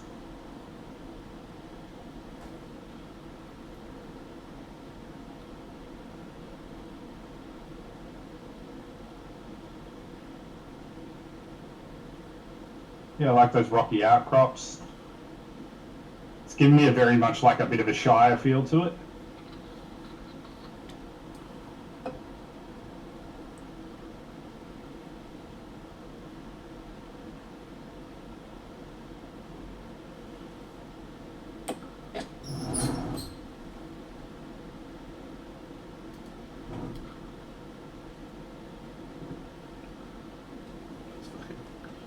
Got my hellhound just sitting on my lap. I can drop it in.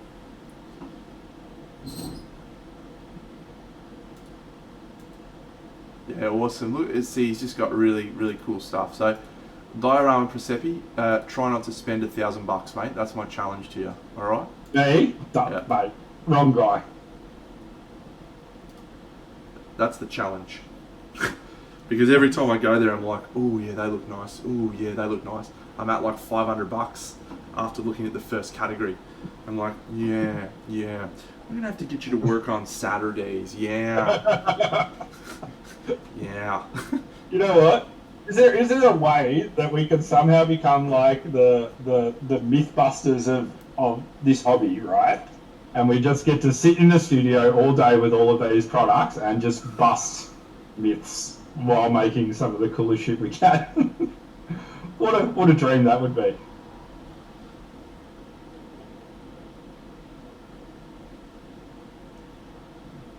I'm already living my best life, mate. Ain't nobody got time for that. It's alright. I know Benny's a big fan. I'll tee it up with Benny. I miss him. Where is he? Yeah, He's been gone for a week. Get him on. He's left me. Get him on. It's a piss weak performance, really, isn't it? I miss Bun as well. Yeah, miss them both. Yeah. Fucking wankers. I miss Jim too. I only briefly caught up with him the other night. I also got these leaves from Diorama Presepi.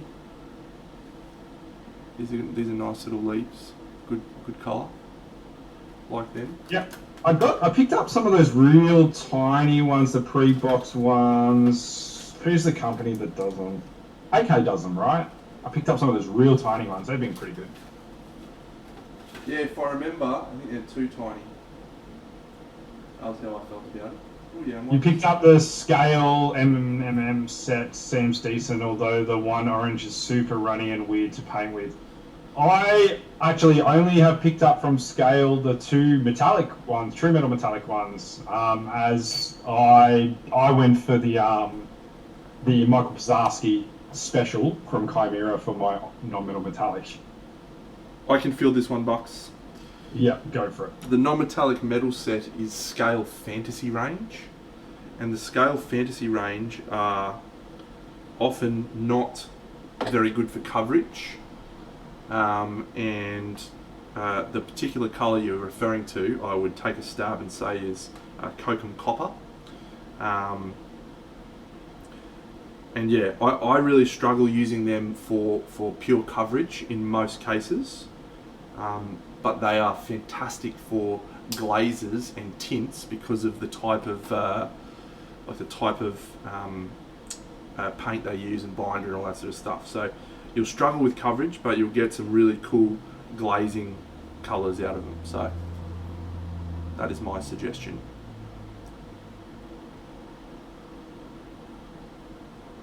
Is this stream sponsored by Diorama Presepi? Should be. How good is it, eh? Fucking reach out to him, get us sponsored. fucking Presepi's all over the shop. Nah, no sponsoring here, mate. If people want to give me free stuff, I will happily accept their free stuff, and I will also happily provide them a perspective on how I feel about their free stuff. But I make no promises as to saying that I like their free stuff.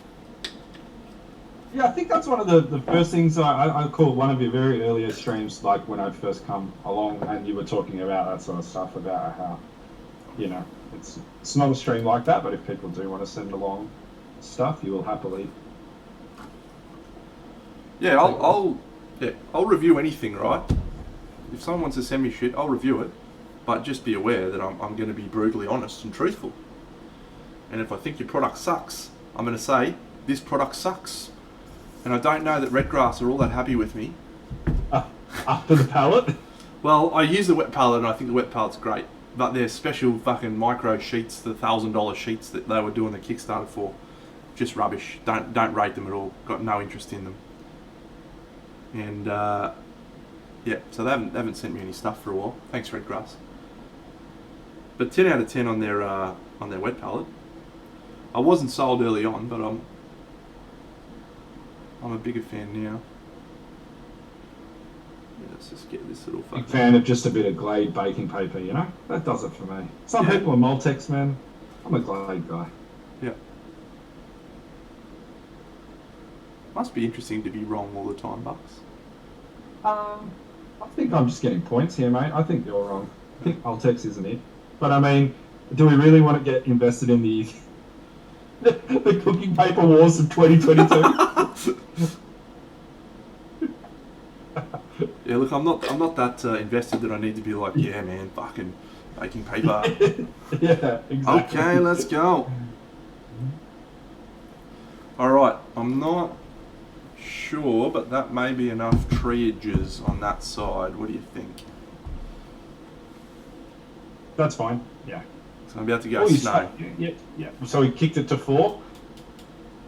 Shrubberies. Yeah. The green trees you've gone for 4 now. This one. Added that one little one. This one is this one. Yeah. The bottom. No. So you originally had the 3. The one you're touching, the one in the center, the one up the back. Yeah. And now this that one's a little shrubbery. I added the little shrubbery. Yeah.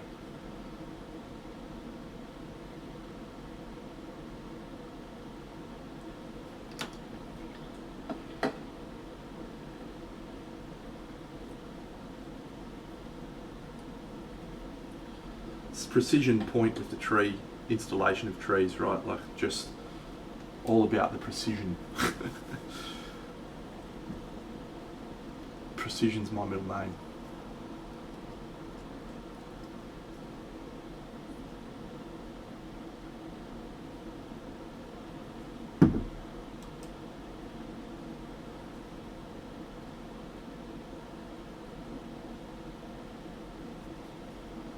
Oh, Drumner, what can I sing for you, mate?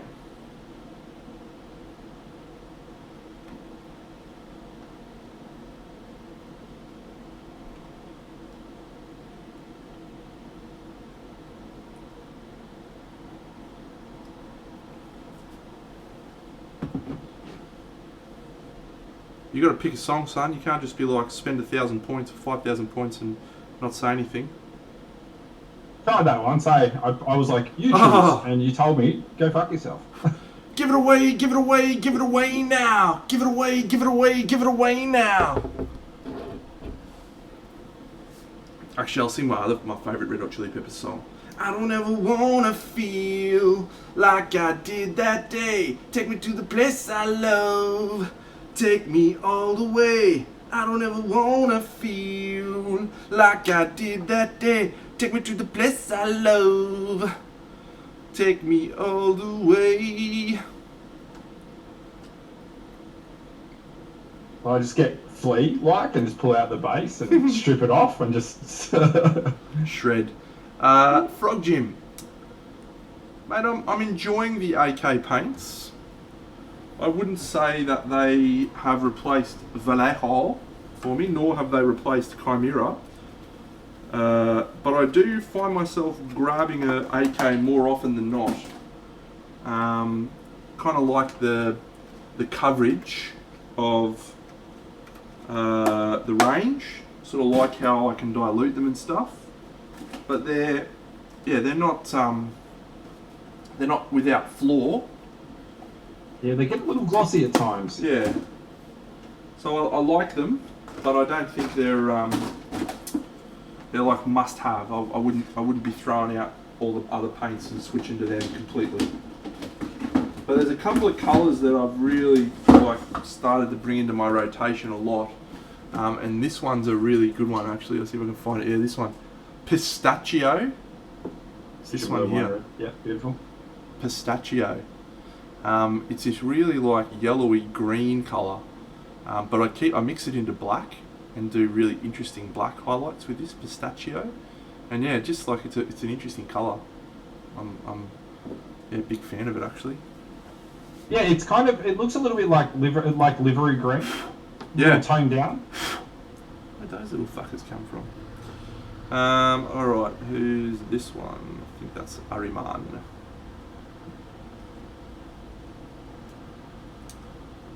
Everyone's got their own little base that they sit on. It's fucking hell. The never-ending story. La, la, la, la, la, la, la. Turn around, look at what you see in her face.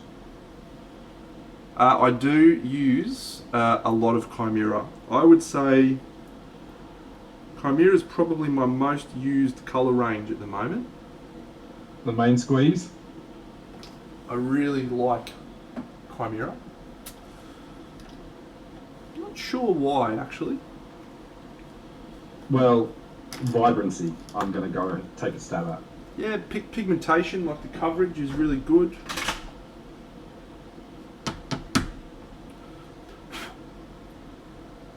Yeah, I think those would be my main reasons. Where's my brush? Get off there.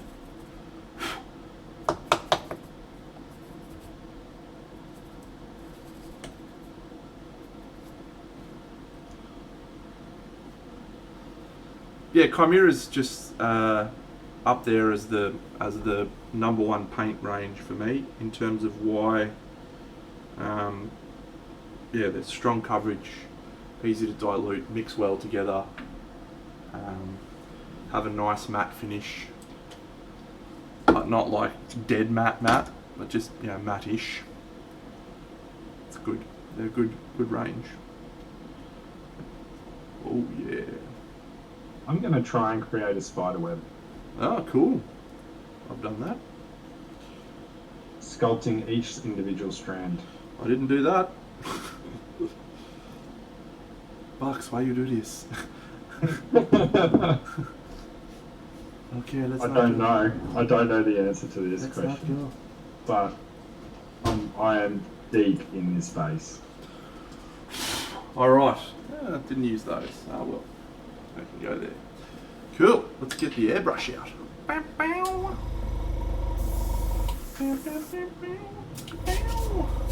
Olivier Joe Gris. Thank you for the follow, my friend.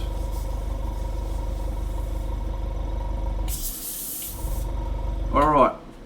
First thing I'm going to do... Did we hit Frog Jim there where he said, nice, do you much mixing with Chimera? Do you do much mixing? Did we answer that? I think I did, but if you'd like me to answer it again, yes.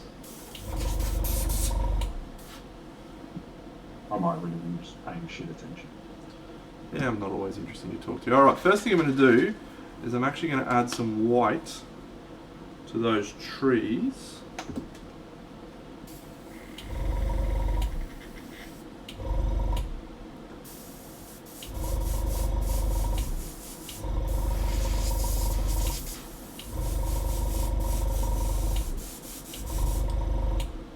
Like so.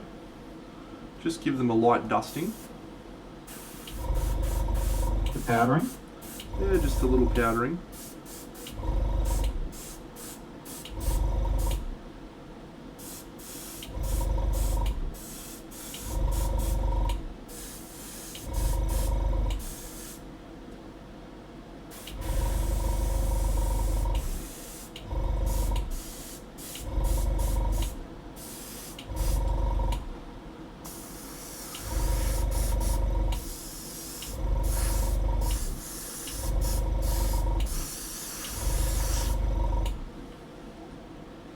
Oh, good question, mate. I'm not sure.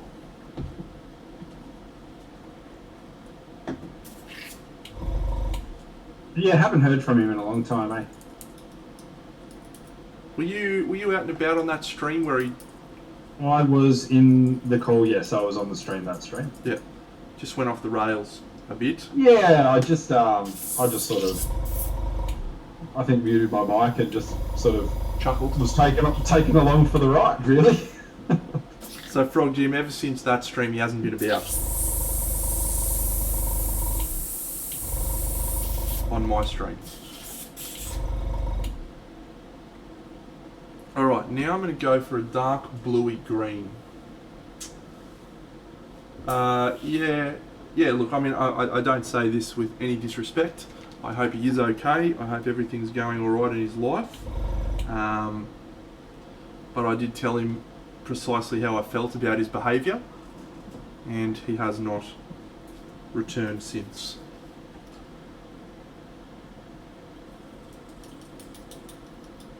And I do not judge him for that. That is his right.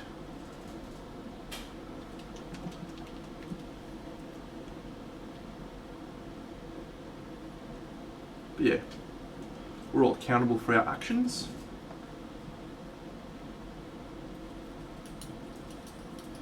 Having difficult conversations is part of my job.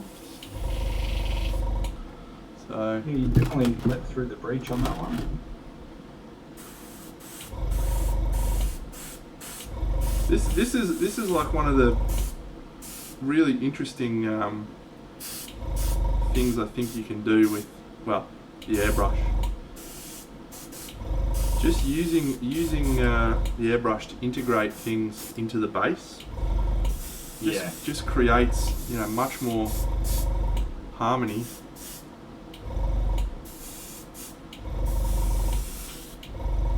It's very, very good. What did you think of the live judging, Bucks?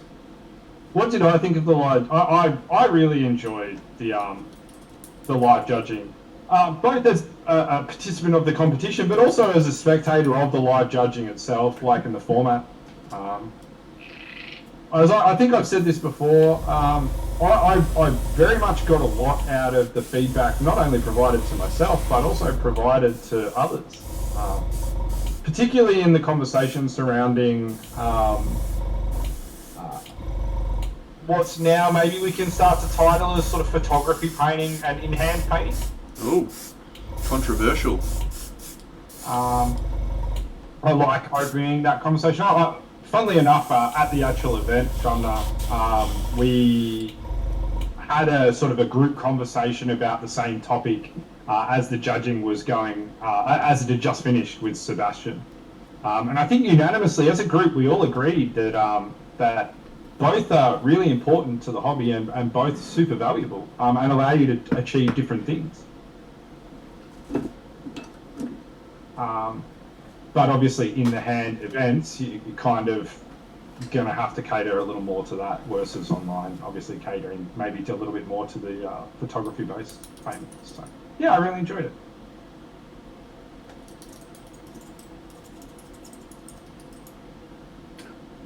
What about yourself? Did you enjoy it? I mean, from anyone so far who's commented on it, it all seems pretty much a glowing review. Was that directed at me or Frog Jim?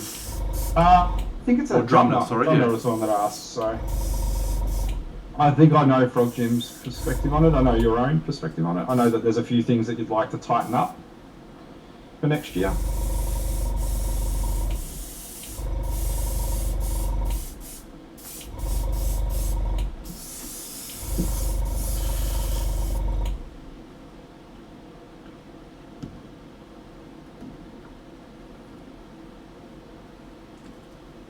All right, we'll be cutting the scratch-made spiderweb out of Millie Hungry. Cut. Done. You miss every shot you don't take. True.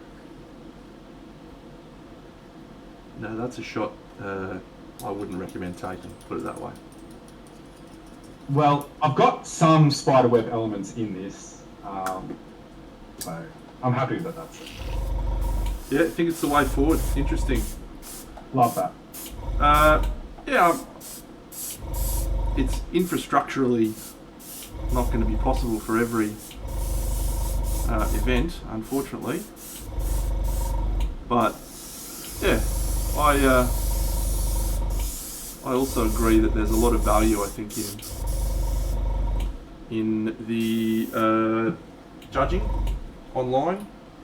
So Transparency. I think that first off, it really leans into it's like a really cool feature for our Australian event because we're not a massive community. And we do have to travel from far and wide to get to each other for these events. So having a little unique element like the online judging and the viewable judging, I think is really cool. And where it lean into this is it's very achievable because of the size of the event. If the event grows momentum, which it definitely will, it might be something that gets harder and harder to do as it grows and grows and grows. But for right now, it's awesome, So, given that this was our first year back, and given that there was a high proportion of high quality works, it was probably a lot of talking, and I think in a normal circumstance,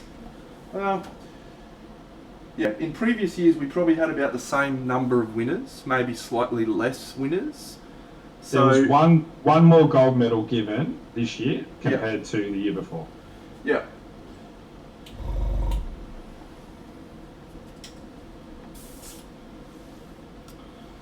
Interesting. Yeah, for direct numbers if you wanted to. Alright, I'm going to do this. A little bit of filler. Yeah, and it takes a bit to put yourself on camera as a judge and open yourself up there. So, that's something that needs to be talked about as well, because both of our judges, were willing to do that. And sometimes you'll have like an opinion that clashes with your own opinion that might be like, some people might talk about or whatever, but the reality is each piece makes you think and feel different things, and what's right for one piece might not be right for the next one. So, There is downsides, right? And I think it's always interesting to talk about the downsides of why you might not want to do something. Because the number one downside is us just making a mistake. And that's absolutely, incontrovertibly, definitely, without a shadow of a doubt, going to happen. Right? We are going to make a mistake, and so whether you're willing to own that or not, I have no problems with. But that was the thing I was springing on Seb. It's like, hey mate, are you okay with me putting you in front of the world and saying, hey, judge me on my judging? That's downside number one. I think the second downside is we actually have the potential of making the event something that people may be scared of attending. The feedback in that sort of format can be quite confronting, quite aggressive, as it needs to be. But if you're a first time attendee and you're like, oh, I wonder what the judging's like, and you go and watch that and you're like, wow, my stuff's not like that at all, I can't go to this, like I'm just on no chance at going to this event. That is a possibility. So to add to this thought, one thing that I will say, and it's not a consolidation prize, but you have a room of people there. Hey Cujo, you have a room of people there that are there to like catch you in those moments. So if you're a brand new person to the event and you get some tough feedback, you've got a room full of painters who are there to support you. You know what I mean? And that's, hey Cujo. I think that's pretty comforting, like a comforting element to it all. Yeah, we're fortunate that we've got a really good community, but the community's not there if you're going to watch the judging right now. like if you go and watch that judging right now and be like, oh, I wonder what it's going to be like at this event, and Yeah. you know, Well, yeah, we were a little handicapped by, but we've talked about that.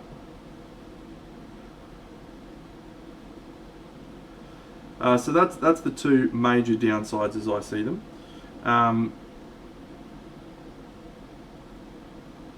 There's obviously a lot of upsides, transparency in the judging.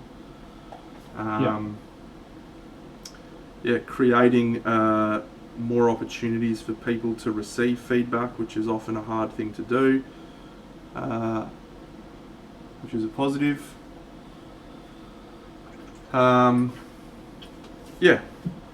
Lot of good things about that whole experience from that side. I'm actually just going to fill this gap because I glued this today, so I'm going to fill this there. Yeah, Cujo, there's a thought process behind it, but you are right in saying that it's bold and it may be rubbish. So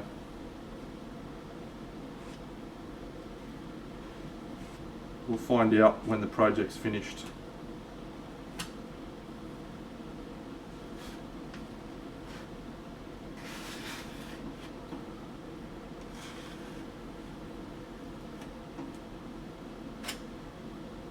All in all, though, I can say as a first-time attendee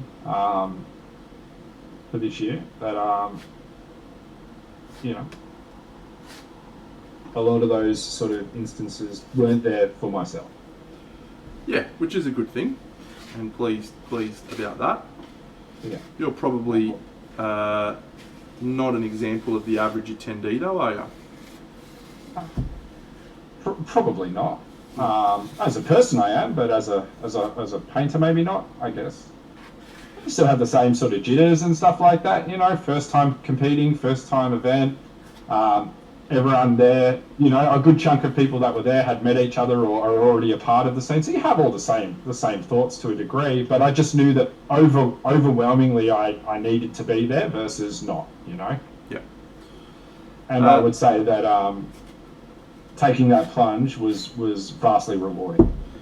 So Drumner, I think it's important for the sake of the integrity of the competition is that no discourse is entered into about mistakes, right? If we get something wrong about the judging, that is fine. We made a mistake. If it's after the event, someone comes up and is like, hey, you probably made a mistake here. I have the right to go back and change that, but at the same time, I'm very unlikely to do that. Yeah, just like a referee doesn't get it right every time. Yeah. But a player complains, it definitely doesn't just get changed. So. Cujo, I'll give you my story in a second. I'm just doing this gap filling or this base edge thing.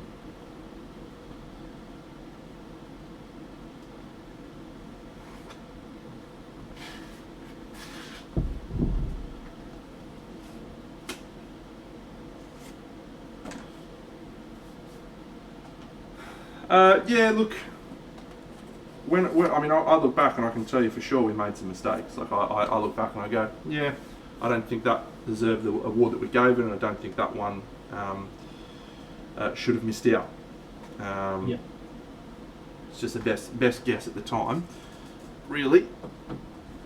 That's what you're feeling on the day. So if you can go back and undo all of your decisions and have a look at them, then surely there's going to be a bunch that you would. But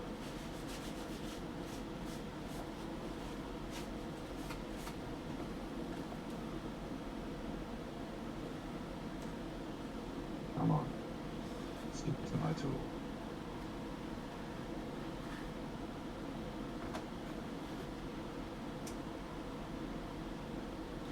All right, that'll do, I think. One thing I'll say though, I can't wait for next year. As people's comfort in travelling and security in travelling grows, I can't wait. Yeah, I think next year should be really good. I'm excited to attend. Got some good plans for next year. are we maybe going to consider the restoring of classes for next year? Is that in the works potentially? Yeah, look, broadly speaking, my intention is to try and get an international painter over for the event. I know that we're starting to see classes and stuff back online, which is great. So yeah, I think there's a strong possibility we'll have an international painter next year, which I'm excited about. And yeah, I want to improve the stream, improve the quality of the stream. I sort of put that together as a bit of a, well, it wasn't last minute decision, but I wasn't sure how it would work. Yeah, one of those ones that you kind of got to get one under the belt, right, to be able to see what you want to change. Yeah. And I mean, I made some improvements from day 1 to day 2, so, but yeah, now that I know what I need and what I have access to, I'll be able to make that better. Andy Warhol wasn't attending. Andy Bucks did, and he carved up. Okay, here we go, Cujo. So I'll give you my explanation, alright? So he's talking about my, is he talking about my... piece of shit. Creative piece of shit. Yeah, the piece of shit got a fucking bronze. Under duress. Mate, if Seb had his way, it was going to get better than that, I think. No, I think he was happy with it. Alright, Cujo, so this environment is the plains of Hyperborea, or the mountains of Hyperborea. And there's a wizard, this wizard, Ahriman, who opened a portal into the plains of Hyperborea, and in doing so, he cracked open the earth, splitting it asunder, and the ferocious heat has begun to melt the snow and completely change up the surrounds. Now, whether that comes across in what I've put together is a question that has obviously been answered in the negative by you at this juncture. So, how can I tell that story better?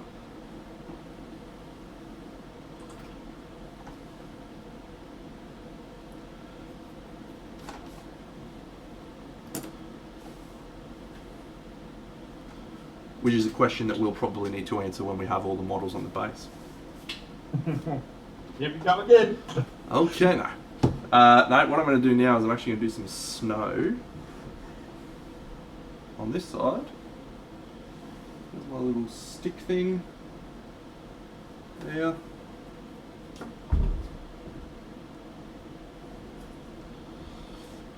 Yes, let's do some snow.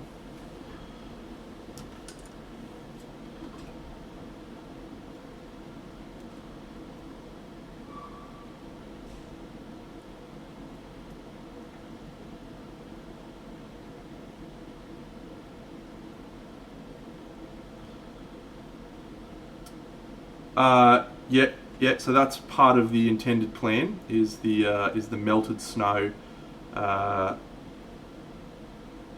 as we get closer to the lava. So we'll have glistening water.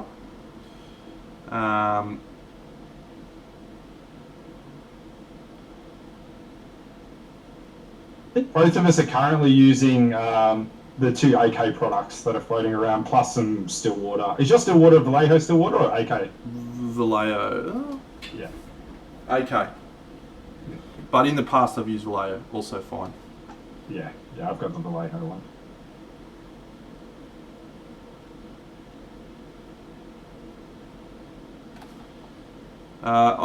Yeah, this is a good product. It's not perfect. I'd like it to be a little bit less white, a little bit more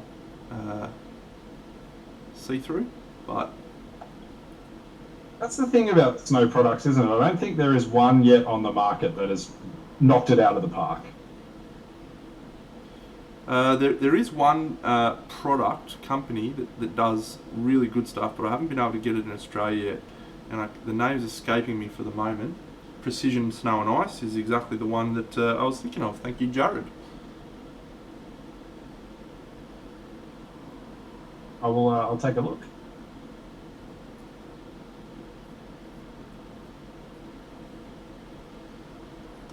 Yeah, Drumner, that's not snow at the bottom of the steps, my friend. That's actually the filler that I've used to fill the gap, and I will be painting over that.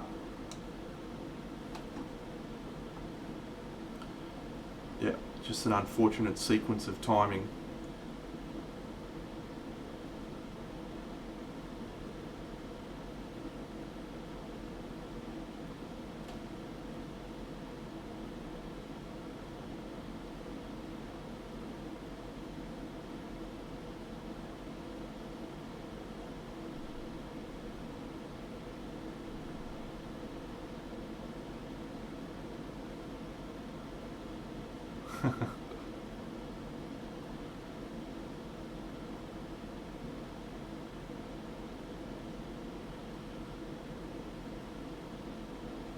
Yeah, I'll tell you what, getting this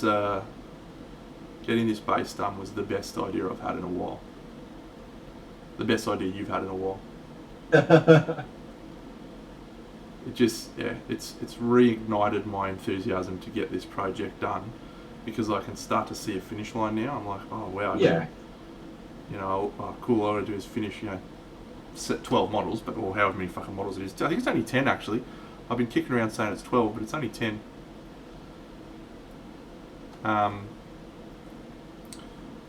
Yeah, so just all of a sudden I'm no longer staring down the barrel of a giant fucking base and 10 unfinished models and all this sort of stuff. It's actually like feels manageable. Milestone setting, right? Like hitting those points that you go. It's hard to do though. It's hard. I don't.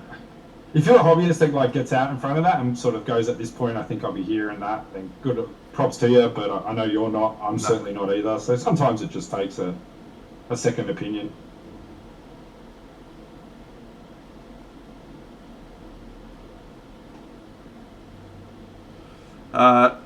There is actually one snow product that I do think has nailed the snow effects, and it's please tell me. You're gonna be shocked to hear it, but it's not a product you can use for this sort of scale. It's this motherfucker here.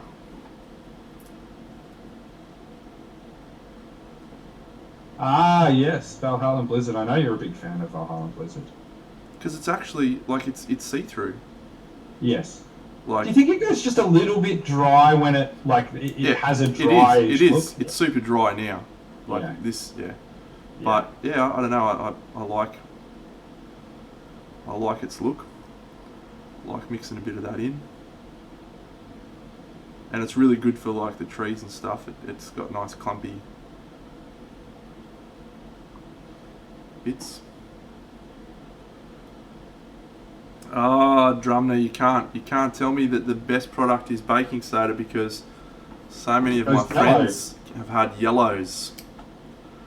So I'll tell you a story about a Games Day. Yep. So at Games Day 2013, I had the luxury of building a 24-foot table. Yep. And it was a 24-foot Fenrisian style Death World that was in an X, so it was an X-shaped table that people would play on. Yep. And at each of the ends was a giant building of some description. Some were outposts, some were other bits and bobs. A defense cannon, all of that sort of stuff. And then in the center we did a 6-foot tall spaceport. Yep. And I did all of the snow with bicarb PVA. Yep. And we didn't even get out of the event before some of it had started turning yellow in spaces, which was a bummer, because it looked really good. That's the thing about the bicarb, is it looks good, it applies well, it fills space pretty well, but once it starts going yellow, it's a bad day. Yep. I'll preface this with, this was also done a very long time ago, almost over 10 years ago. But So a lot of these products weren't around at that point in time. Lean in on the yellow snow narrative. All of those Space Wolves were William Wallace, mate. They all fucking turned around and pissed on the ground in defiance of the Xenos scum they were facing off against.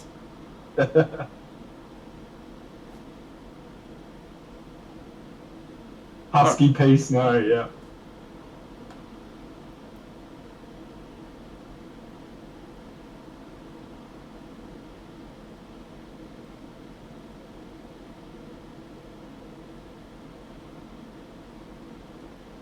Let's get a photo, shall we? Oh, we're at photo time, are we? Awesome. Okay, We are. Let's go. I might even do a little video. Oh, okay, let's go. To give you all the perspectives. All right, I'm gonna not add any more for the moment. There's a big hole back there, actually. Yeah, it's probably okay. I don't think I need to worry about it. Because then I can airbrush it, add some more tones.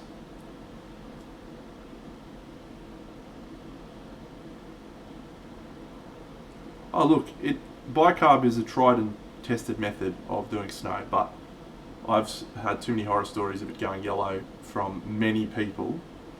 But the one that stuck with me the most was there's a dude called David Soper in the UK, and he was using bicarb for a variety of things. And yeah, he had it yellow, and he had it go salty and frosty. He had all these fucking myriad of problems with it, and he'd been using it for years and years and years. So whether it's a bad batch of bicarb, whether it's, yeah, I don't know, but I shan't be risking it again.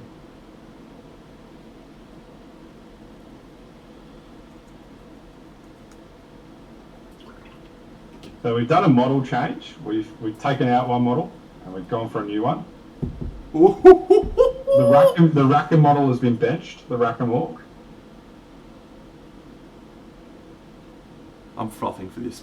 I'm frothing for this now. Wow. Oh yeah? Yeah. This is so cool. Look at this fucking thing. It's fucking so cool.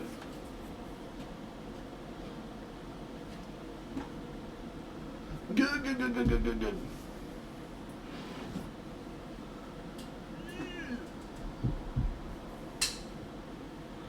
Oh. Running out of space to put all my fucking models.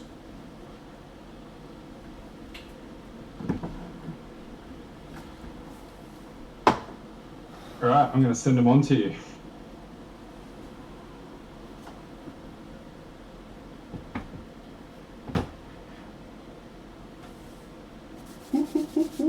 It's getting exciting. Alright, we can move this fucking bad boy back into a normal fucking position now. It's my Legos. Okay, now. Whoop. This goes here.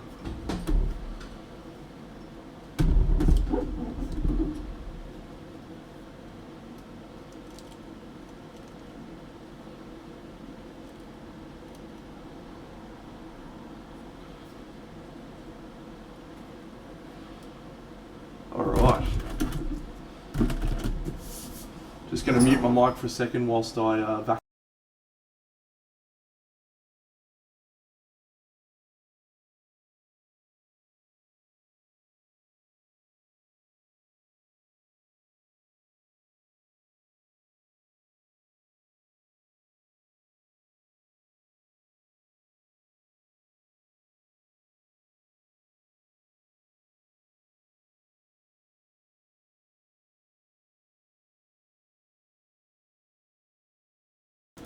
I'm back. And now I'm just going to change my water so I don't have snow water.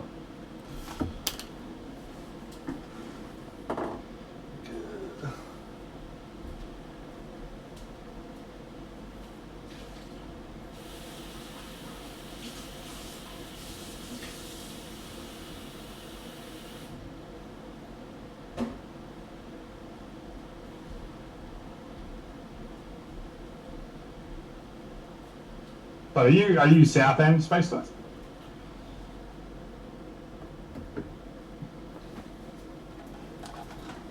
Oh.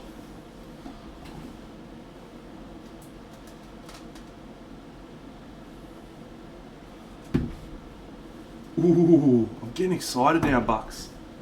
Good. We're starting to see the end. The end is in sight.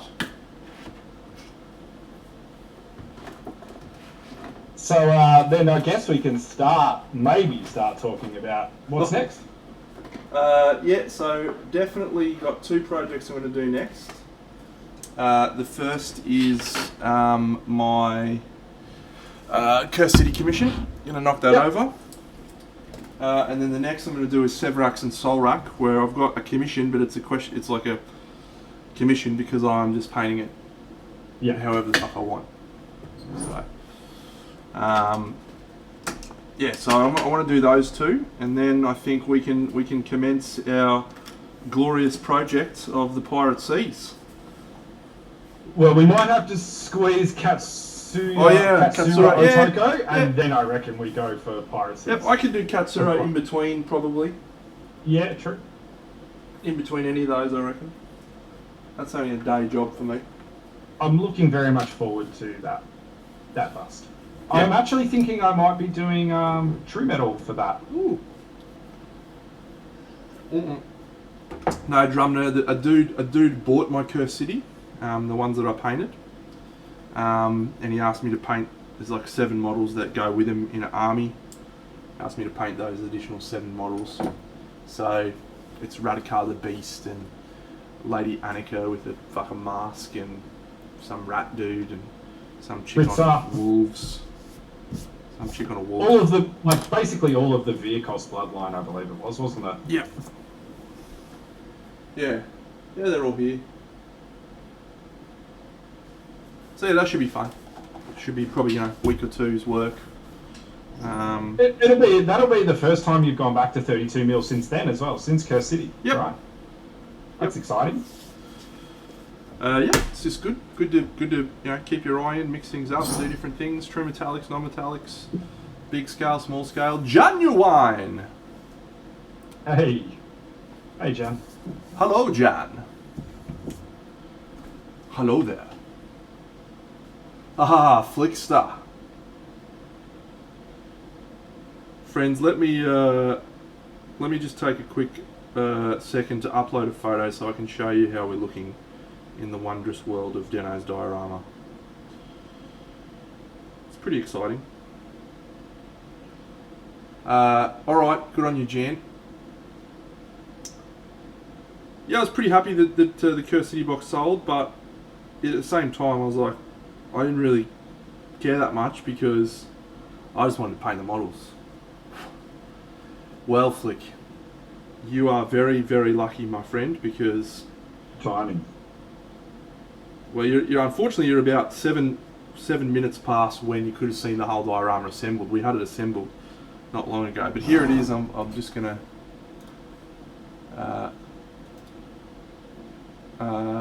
one second. I just sent it to Buxo, and all right, here we go. Okay, let's go. Here it is. Boom! That's how it's all coming together for the moment. So we've done a fair bit more work on the base. We literally just finished doing the base. We did more snow, more trees, bit of airbrushing, bit of blending, all that sort of what have you, and stuff's coming together. But, yep. Soon. My precious. Soon.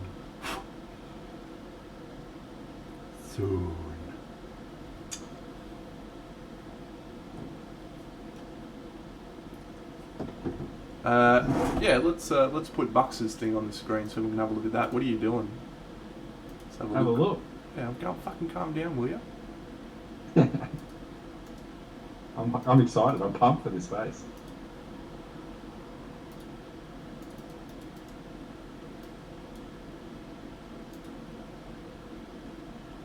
Very Sebastian-esque of you.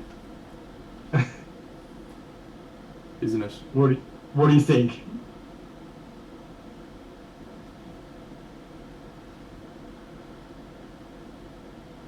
I think the tree needs to be just a little bit bigger. I don't have a bigger one. Oh, no. I can add to it. I can bulk it out. Chuck the video on instead, because you get a good scope of it.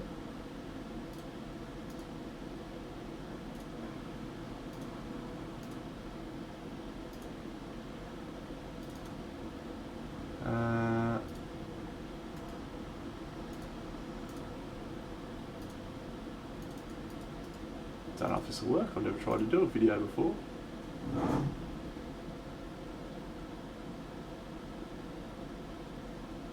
Doesn't look like it's loving it. No.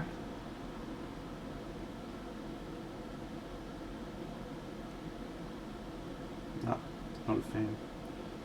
I can do it in a different way. Yeah, thanks, Flick.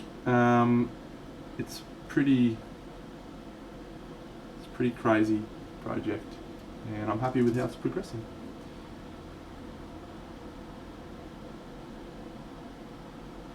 But do you think bigger as in taller or just more? I think little from column A, little from column B. Just a little bit more. A little bit more, a little bit bigger.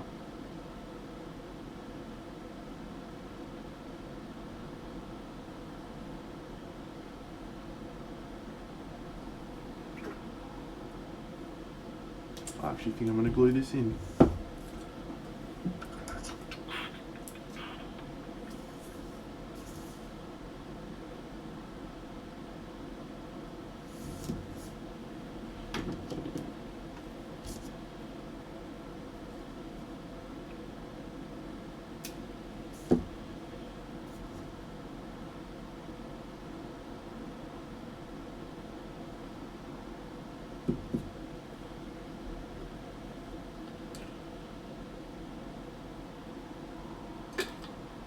Boom, boom, boom.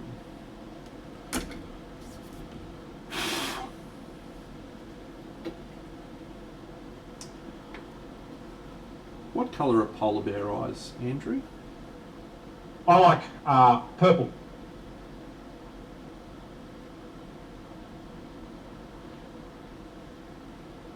I did purple on my bear crom. You remember? Huh. Thought it looked kind of cool. It's about the only thing that looked cool on that whole fucking thing. Ah, you're doing yourself a bit of a disservice there, mate. It was okay. Wasn't great, but...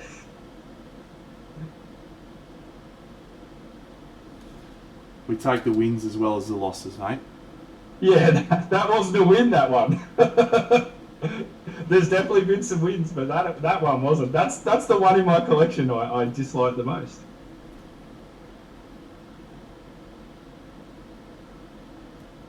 So you shan't be hearing me say that one was a win.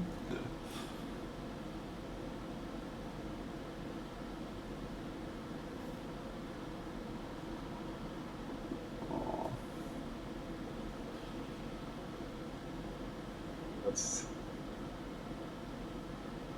Let's just bolt a tree on, shall we?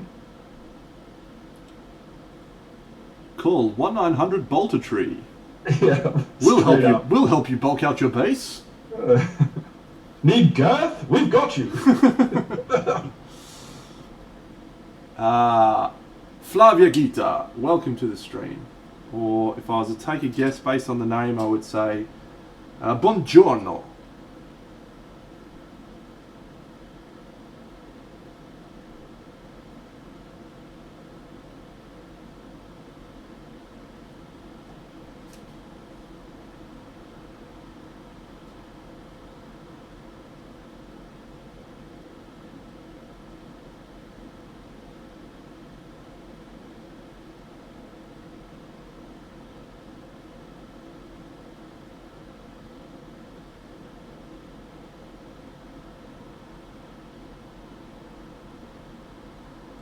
Yeah, maybe we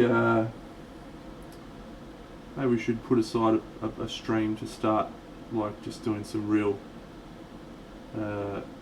serious sketching of our collaboration. Yeah, definitely.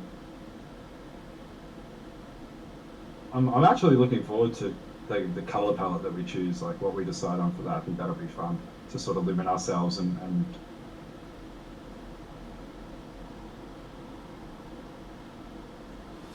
we've picked some good models though, eh? Oh yeah, some bangers. I'm fucking excited about painting those models. Well, I've also picked ones that I think will be a challenge for me as well. I think I've picked some difficult ones in there as well, so that's good. Progress my skills as well as paint some models that are cool. Alright, so I used middle stone into sand yellow, I think. So let's do that again. How good is building bases? I'm just a massive fan of it. I like most aspects of this hobby, mate.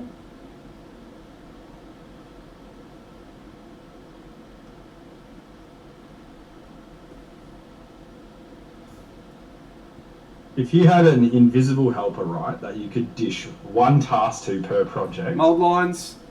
Yep. I knew it. It'd probably be assembly in general, actually. Like, yeah, like this project, man. Like, it nearly didn't get off the ground because I was just looking at the models and going, I don't want to fucking assemble 10 fucking models in a row. And in the end, like when I was painting one of them, I just was like, oh my god, the mold lines in this is outrageous, you know. You have done a fucking disgraceful job. So right, the project is that big that anyone getting in there and talking about mold lines needs to have a long hard look at themselves. That's true. That's true, actually. Yeah, Dino, I just wanted to say that, yeah, I could see a mold line on the Valkyrie. Yeah, just a mold line on the underside of that bear. So, I can really see where you're going, but those three mold lines, they just really, let the whole piece down. Let the whole piece down, mate, you know. It's gone from an A plus to a D. Yeah. Just 3 little mold lines, you could have fixed the whole thing. Some people are very, very finicky about it, aren't they? Good folks. So it's a hotly contested subject, the old mold line. Do you know, I tell you where it does come from. It comes from the old G-Dub school, doesn't it? It does. It does. Now, I kind of want to break it, because I think if you've got some mold lines appearing in your army stuff or your gaming stuff, honestly, be kinder to yourself. You don't need to worry about that shit. If it's a display or competition piece, you probably want to clean that up. Nah, Jan, nah. Challenge. I'd like to challenge, raise my racket, challenge. Yeah. Mold lines, right? Always come back to my question. Why do we do this for fun? I fucking hate mold lines. I fucking hate cleaning them all. So, it's a no from me. There comes a time, doesn't there, where you go, are you ever going to end? Like, are you ever just going to fuck off mold lines? I will do a reasonable job at cleaning them. Like, I don't just be like, yep, see you later. I'm going to paint my model with gigantic mold lines, and I'll do some gap filling, and I'll do that sort of stuff, but I don't take it to extremes. No, within reason, right? So you miss a mold line on the underside of an arm, you had that decision where you go, am I cleaning this back or am I not? And it depends where, of course, where in the journey of painting the model that you find it. If you find it early enough, you just bang that fucker off. But I will say this though, when it's bust painting, I'm pedantic about mold lines on busts. Yeah. Well, you have to be, right? Because there's not that many of them usually. Nah, Jan, you're killing me. This just sounds torturous.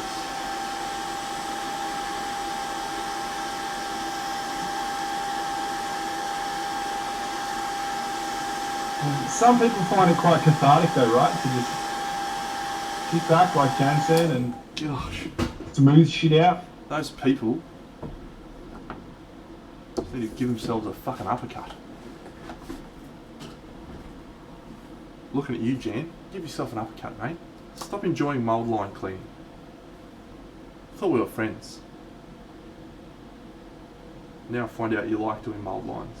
Tell you what, mate, I'll send you all my fucking models if you like it so much. Please. You cut off all my Please. mould lines and then send those fuckers back to me, alright? I'll pay shipping both ways.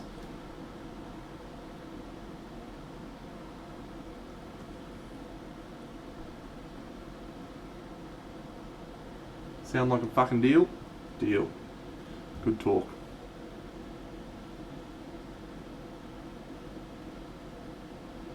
Alright, we've bolted on some trees. Let's have a look.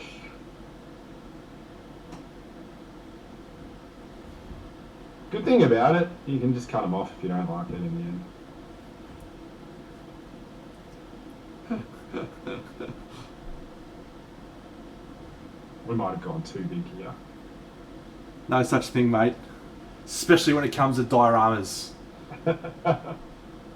Well, this tree is now like just... This tree is borderline challenging my diorama for scale, so... Yeah, this tree right now is struggling to fit in my camera. We've turned it up to all the way. Alright, here you go.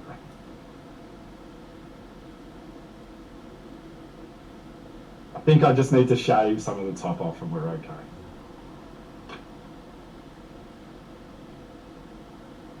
There you go. Alright, let's have a bay peep. A little bay peepee. Oh!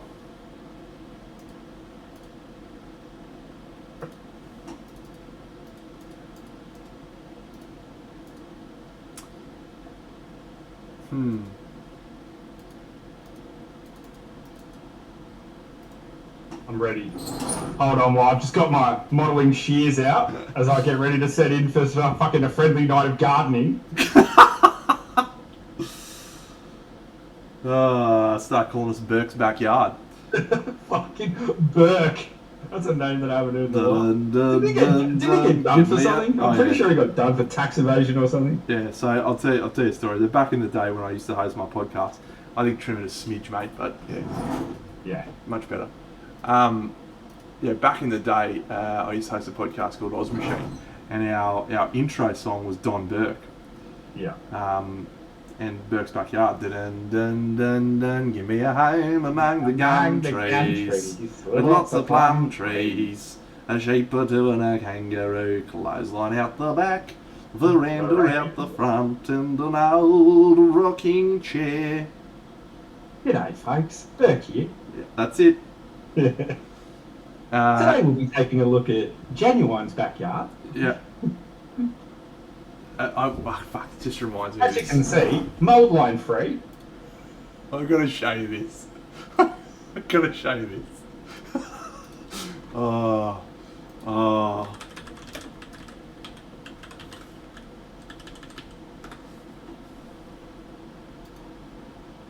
Alright.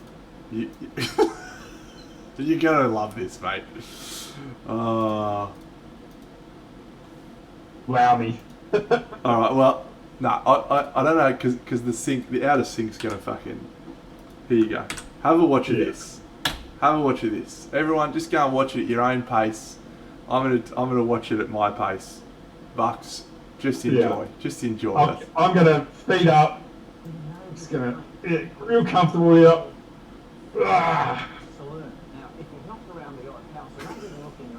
Mate, you need to put it up on the front screen. You've got my picture up. You need to...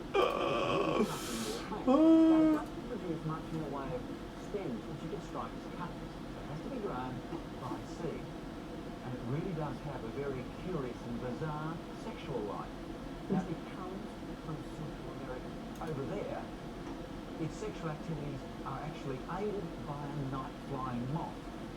But here in Australia, these rather weird organs have to be manipulated in.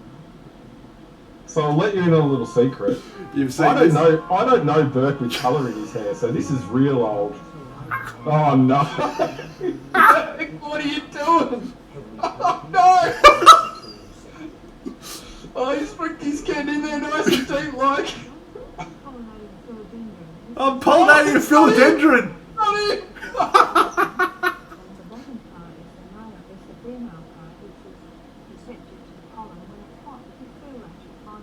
Oh, well, You feel that? Perfect timing. Feel that, Perfect Donald? timing. Feel that, Donald? Have it. Oh, look at him screwing it up! Oh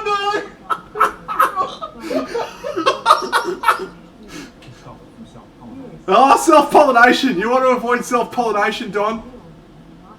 It'll go blind. no! How is Don holding this? Oh, that's some good pollination, Kay. Outstanding. 2 months of that. Well, 2 months, yes. the base of this swirl is like It's just outstanding. One more. How did this not just... Surely whoever uploaded this, like, because this is his official, I think. Whoever uploaded this just went, you know what? Just run it. Run the tape. Run the fucking tape. It's the 80s, mate. It's like, yeah, just get some Burke's backyard up here. She doesn't stop. She just keeps going. The pollinator. Let him have a break. Let him have a break. Okay, come on, it's hurting the poor guy. Don, let it go, mate. Don's joking.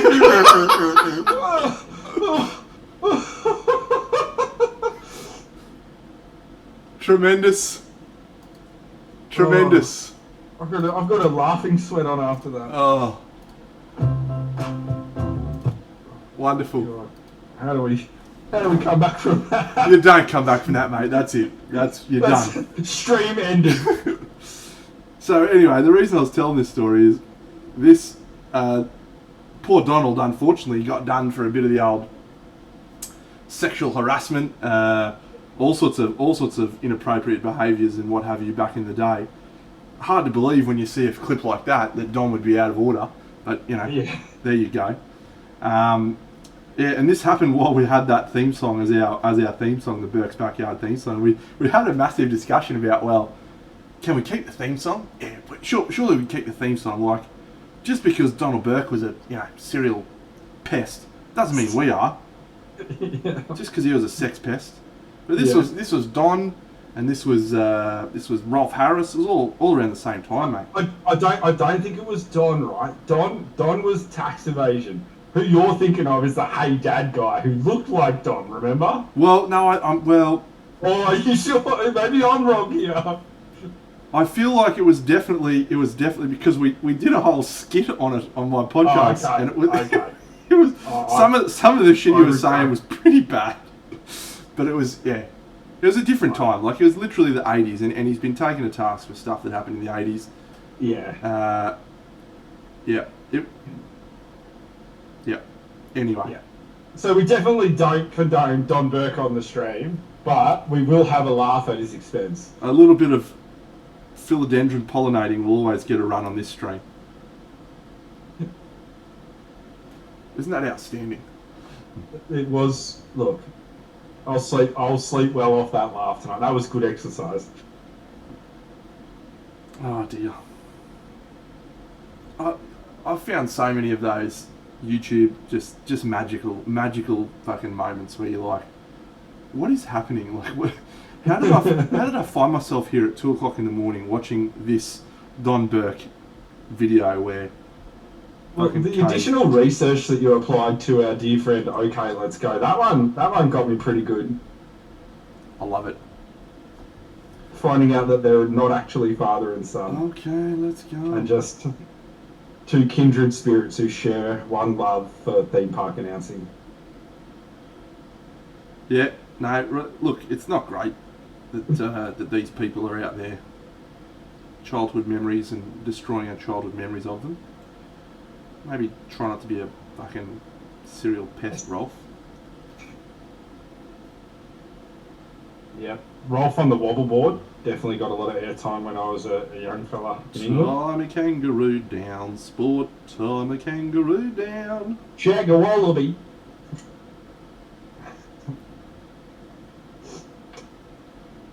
That's how it went, wasn't it? Good times. Good times. We're calling time on this base. It's done. It's time to spray it. Let's go. Okay, let's go.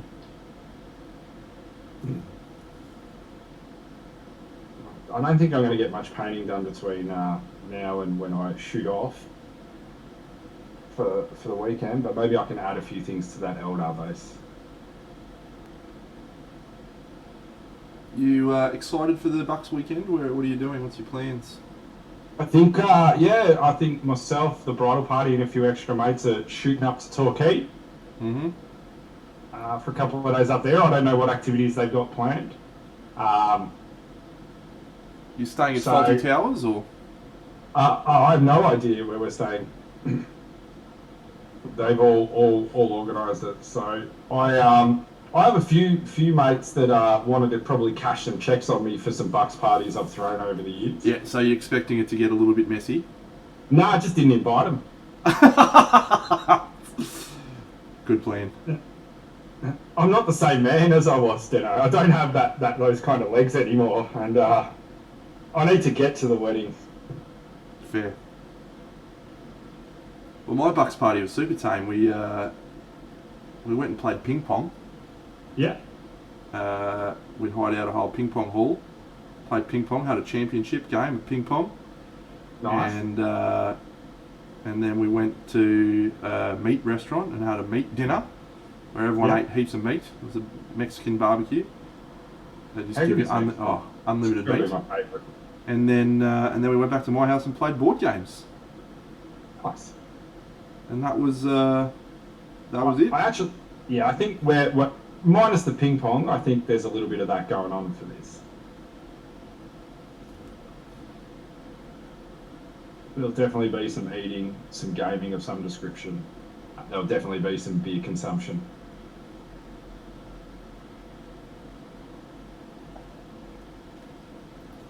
That should be good.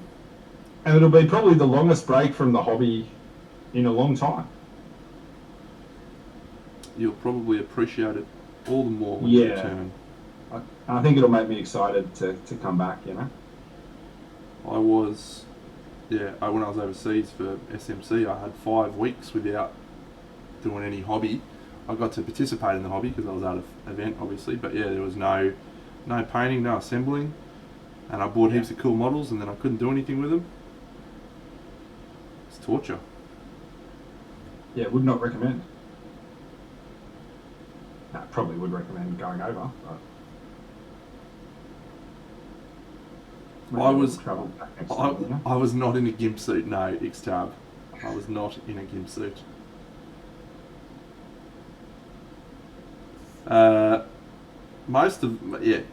tried to get me to do like some crazy stuff, wear something, and I just said, "Shan't be happening, friends."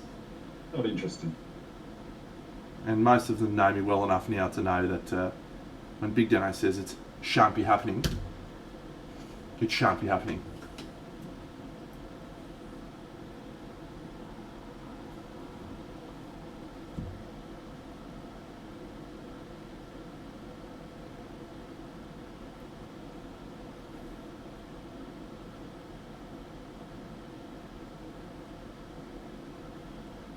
Ooh-wee. Okay, let's go.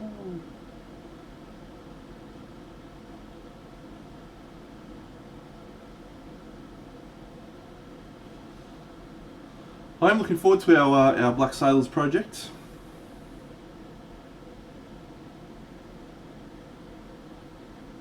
Yeah, I'm going to start rounding up I'm going to go source a bunch of terrain bits for us over the next little bit. I've got some stuff already lined up. I'll get some more.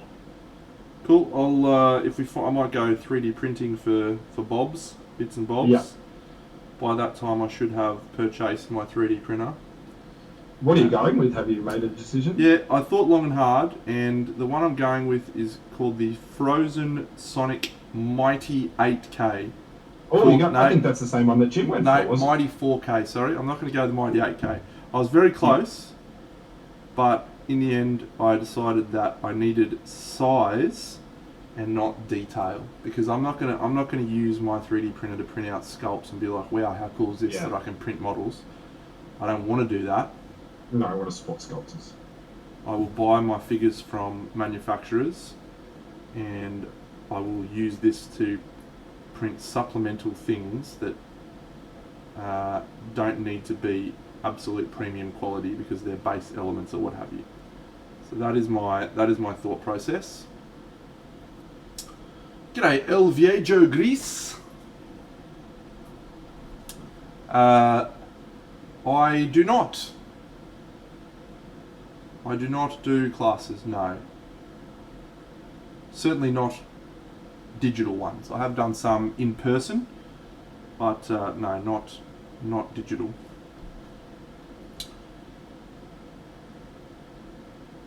I agree, Jan. Yeah. That is the use that excites me the most, is that specific purpose, because I did it on this and it was just awesome to be able to go, yep, what I need is some Roman columns, and bang, 2 hours later I had some Roman columns. What I need is some weird fountains or some weird helmeted things or stuff, totem poles, etc. Bang, had them 5 minutes later. Look, El Viejo, if I get to a point where I don't have a job, like a full-time job, I probably would consider it. But no, for the moment, my friend, I'm happy to just do this and have a bit of fun. I stream 2-3 times a week. G'day, hope he's free since 2022. Congratulations on the good news. But yes, no Patreon, but I do stream on here 3 nights a week, 3 days a week, 3 times a week, and yeah, I do everything on here, so you can see exactly how I do things, and I answer questions and all that sort of stuff. So you don't really need me to do a Patreon. How do you feel about getting some colours into this shield? This shield. Yeah. Yeah, for sure. Yeah. I wanna get a few more of the elements locked in first, so I can assess how it feels. We wish you could stay longer as well, Vipertron. I do wish you could stay longer, Vipertron. Thank you for your magnificent comment and your presence for this very brief time.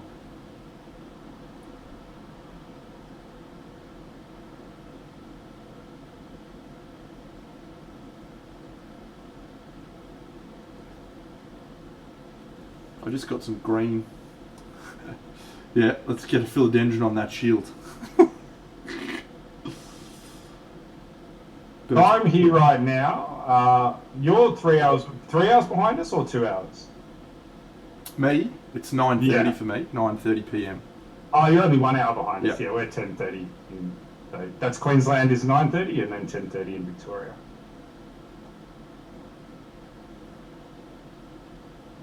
My friends in Perth are 2 hours behind me and 3 hours behind you. Yes. Never been to Perth. Never been to Western Australia. Yeah, I actually haven't either. It's the only place in Australia I haven't gone.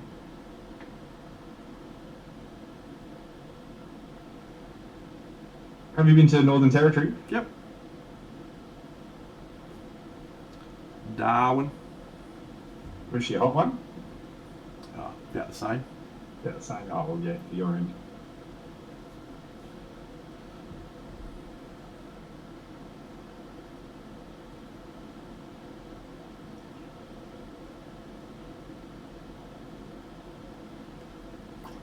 Yeah, these streams work really well for the wonderful Europeans. They get to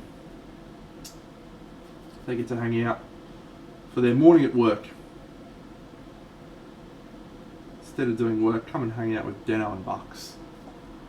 What time do I stop? Probably in about 10 minutes.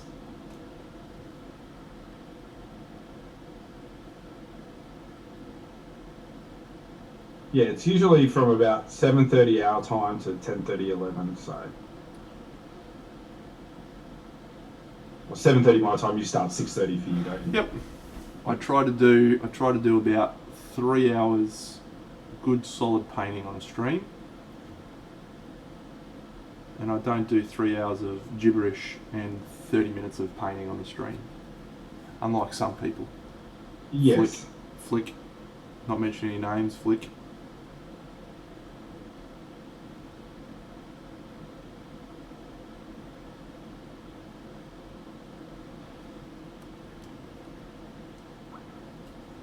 Well, we did get 10 minutes of watching philodendrons be pollinated, which I think counts as gibberish.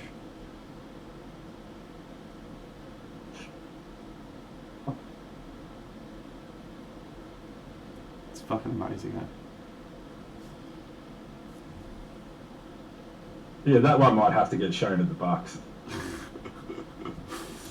Boom, boom, boom, boom. So the podcast that I did was really good. And that's not me just saying that because I'm a massive fan of my own work, but it's because it was widely considered to be the premier War Machine podcast. For about 2 years, we were the number one, considered the best. See you, Jared. And we used to have the before. We used to have the before the show. We just have a little chin wag. Yeah.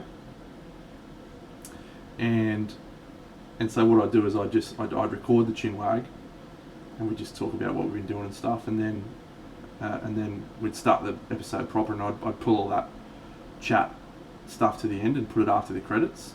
So it was often the funniest shit, right? Because we'd just, we'd be like mucking around and not start talking and wouldn't get into our topic or anything like that, and then we'd just fucking get onto tangents, and we'd be watching YouTube videos and like that. We'd be fucking cracking up, and so some of the funniest things that ever happened, like I told the Carl Drogo story. Yeah. Right. The podcast got a handle of that. The podcast. If you listen back to the after thing, you got to listen to the Carl Drogo story. Yeah. So it was tremendous story that is. We were consistent. Yeah, we were.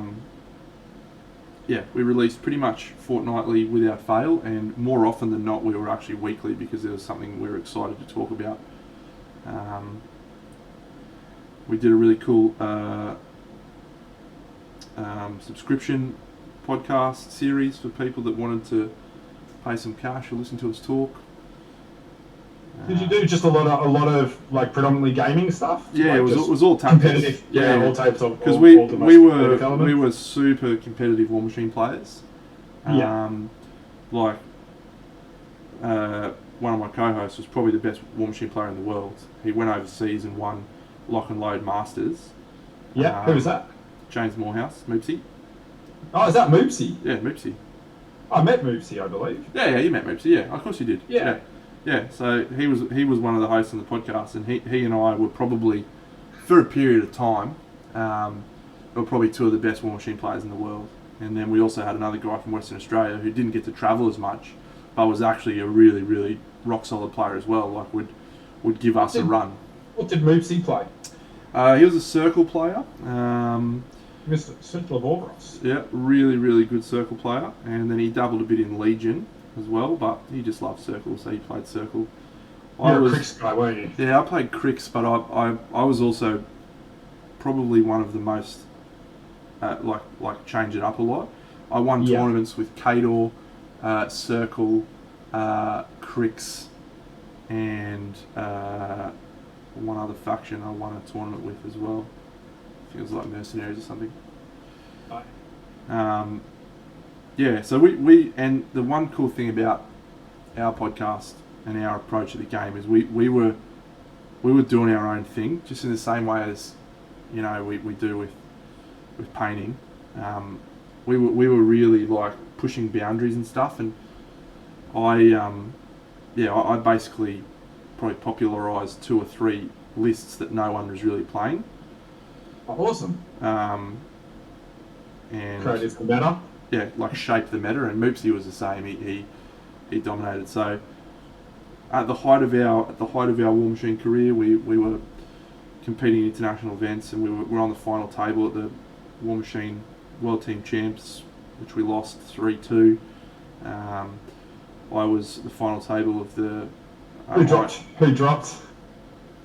So the teams events were always interesting, right? Because you'd do this really interesting pairing process, where you'd both match up like teams. You'd match up your pairing. So one team would put a list out, and then the other team would go, here's 2 of our options for you to play against. So if you were starting, we would start like, say, okay, here's our circle player. And the other team would go, okay, cool, we'll give you our Legion and your Men Off, and you get to choose which one.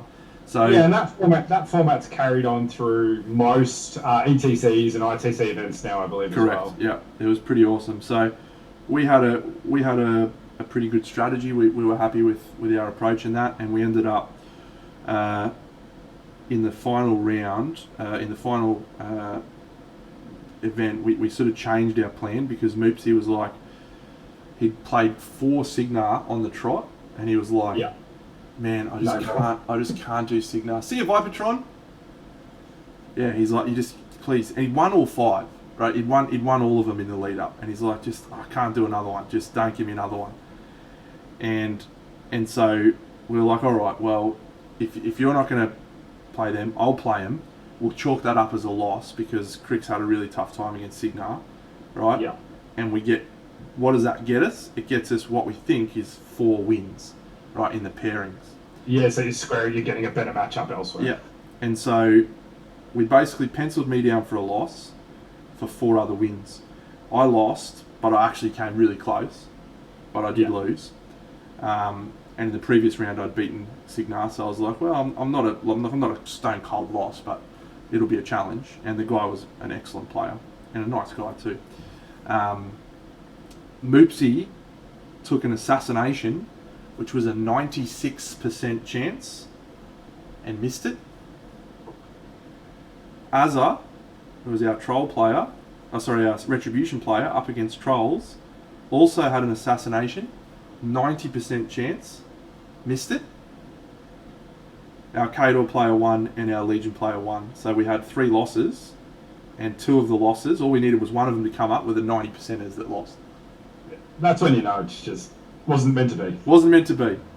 Yeah. It is what it is. So, War Machine. So the first game that I'd seen outside of Warhammer was Rackham, and very briefly, maybe a quick peek at it, and just thought, oh my god, people who paint this stuff are just insane. Yeah. And then War Machine was the next sort of thing that I saw, and that's, I think everyone has that big moment, right, where they sort of see the world is much bigger than just Warhammer. Yeah. And I instantly, like a hobbyist who I knew passed me the 2008, you know how they used to do the catalogue, books that they did? They fully painted everything. And I must have poured over it the same way I poured over the first White Dwarf magazine I ever got. Yeah. And just fell in love with trolls, just loved the aesthetic for them. So I've been quietly over the years just amassing a strong collection of trolls. Nice. We had one of our guys who was just like, oh, it's a really good game, and he was talking to us about it for months and months, and we were just like, yeah, sounds good, mate. We're Warhammer players. Fuck off with your bullshit War Machine talk. And then 8th edition Warhammer got released, and everyone was just like, well, maybe we'll have a look. And we were literally flying back, or we're on a train driving back from the WTC, the Warhammer WTC, where we'd come forth, and we had the War Machine second ed rulebook, and we were all looking through it, and I picked Crix purely aesthetics, like knew nothing about the game. I was like, yeah, these guys are cool. Best way to pick, isn't it? Yeah. In all honesty, like when you're first getting into something, really cool. Really cool. And each of us like picked a different one. It was awesome. Yeah, Xtab remembers. It was a remarkable way to lose. Like we were pretty devastated, and I think there was a lot of people that were followed the game and followed online and stuff had us pretty much pegged in to win, and we lost to Finland. No one had considered Finland in their top. We'd beaten the Germans, we'd beaten the Americans, like we'd cleaned up, and then we come up Assuming the against. Americans must have been quite powerhouse, being it was sort of their game. Yeah, they were good. They were really good. But there was a period when they really went off the boil, like, Yeah. and the Europeans started to dominate, and the Australians actually. So we ended up losing and coming fourth, which was still to this day haunting. But we really did pave the way for a lot of other like Australian players and teams and stuff. And when we came back, and the next year, after I came second at the Iron Gauntlets, Moops came second at the War Machine Masters, or one other one, and then we came fourth at the World Team Champs. An Australian guy went overseas. His name was Chris Davies, and he won. Yeah. He won Iron Gauntlet World Champs. He won Lock and Load Masters. He won the end of year, the War Machine Invitational, and he won the WTC. He did every major event in a year. He won them. In fact, he triple crowned. Yeah, he literally did. It was a quad. Yeah.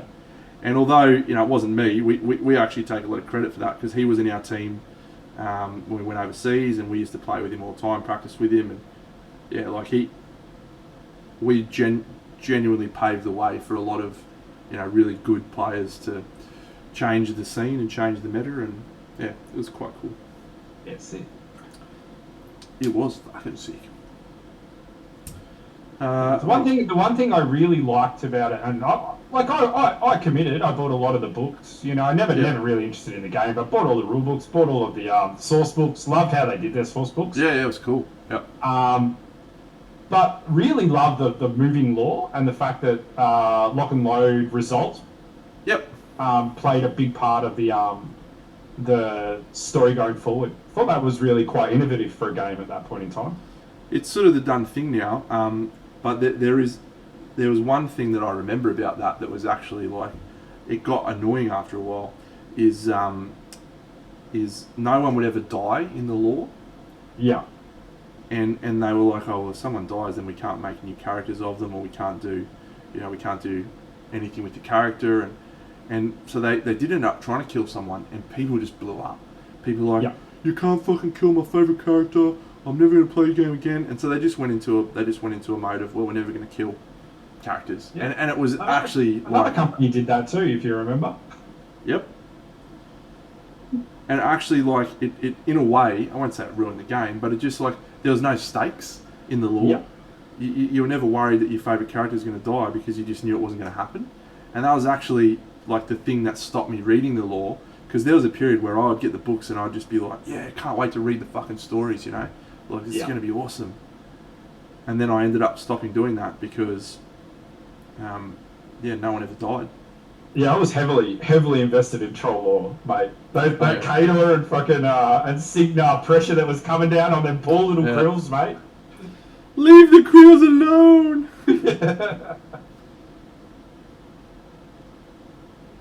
I did like trolls. The very first thing I ever bought was Grim Angus. Oh, he's a good dude. See you, Space Toy.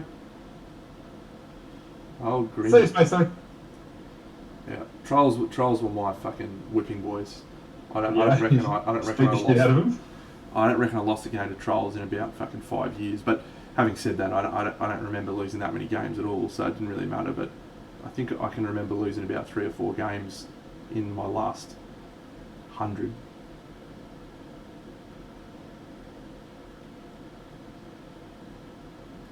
Yeah, it's been a nice little history lesson, a little tour of the past. Indeed. Love a little reminisce. Yeah. There's been some good games. I mean, I don't think there's much going these days for War Machine and Hordes. No, they've just made it almost inaccessible. Not intentionally, but there's so many rules, there's so many models, there's so many things that to get into War Machine now, you have to basically be able to pass all that information, understand when you need to protect your caster, or when you need to run away or push scenario. Like it's almost impossible. Would take me a few months before I'd be able to compete again. Moopsy's playing again. He's been playing. Oh, that's good. Yeah. Did he play at CanCon? He did, yeah. Him and Whaley both played at CanCon, had a ripping good time. Awesome. Yeah. Yeah, I've sort of dabbled in a lot of the, Infinity, War Machine, and Hordes, Games Workshop stuff, obviously. Like the sort of big players. Yeah. I bought some Song of Fire and Ice stuff. I saw an army for sale today. I nearly bought it. I was like, yeah, people have been telling me it's good. It's fully painted. Yeah, it seems to be building some traction. Do you ever play Guild Ball? I didn't, but I'd like to go and source some Guild Ball models just for a bit of a paint. Man, it was a good game. It was a very good game. Like I maintained for a long period of time because after I played War Machine, after we I decided to take a break from War Machine. I came back and played Guild Ball, and so I ended up winning the Australian Championships at Guild Ball and got flown over to Leeds to compete in the Guild Ball World Champs. Who made Guild Ball? Steamforged Games. Gotcha. El Viejo. It is not printed, no. This particular figure is from a Kickstarter, a recent Kickstarter by Chimera Models and Aradia Models. It was called Ultima Thule, and it will be available for sale from them at some point, but not for a little while yet.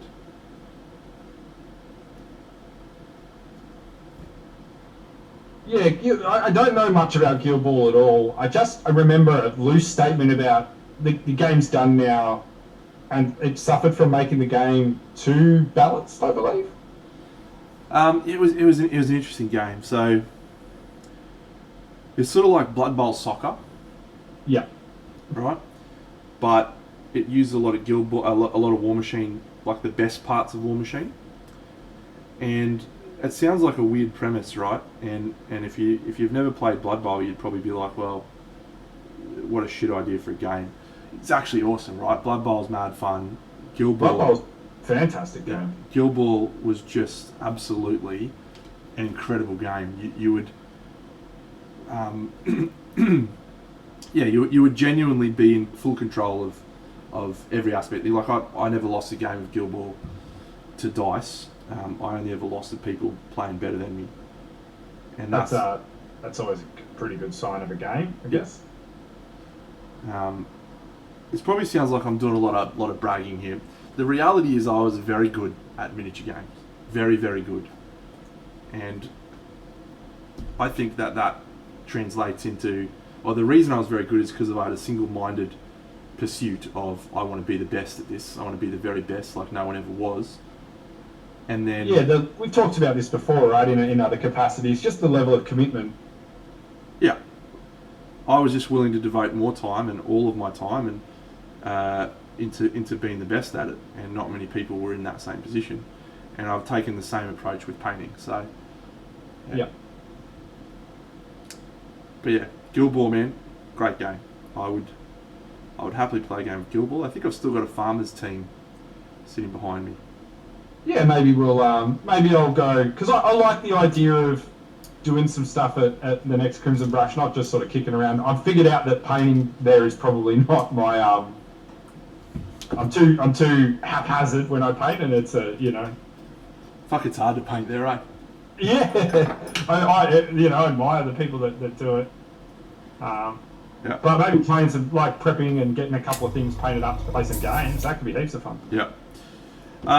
I tend to agree with your perspective, Azathoth, yes, that grids or some hexagonal thing is a necessity.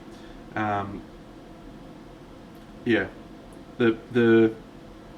only unfun interactions I ever had in games, actually I didn't have that many where people were cheating, but was hearing about other people who had intentionally mismeasured things to provide themselves with an advantage, and that sucks. One of my very close friends is actually my bridal party is a really, really high tier Infinity player. Yep. And he goes through bouts of Infinity being. Do you know much about Infinity the game? I'm sure you know a bit about it. Yeah, my brother-in-law's big fan of it. We played a couple of games. I quite liked it, but I never pushed too hard on it. Yeah, so it's very much a game of preciseness. Yeah. And he's a very fair and honest player, and it's like the one thing that you sort of triggered in my memory he had to take a break a little recently just because of that. He was playing against some players that weren't tight in their gameplay. Yep.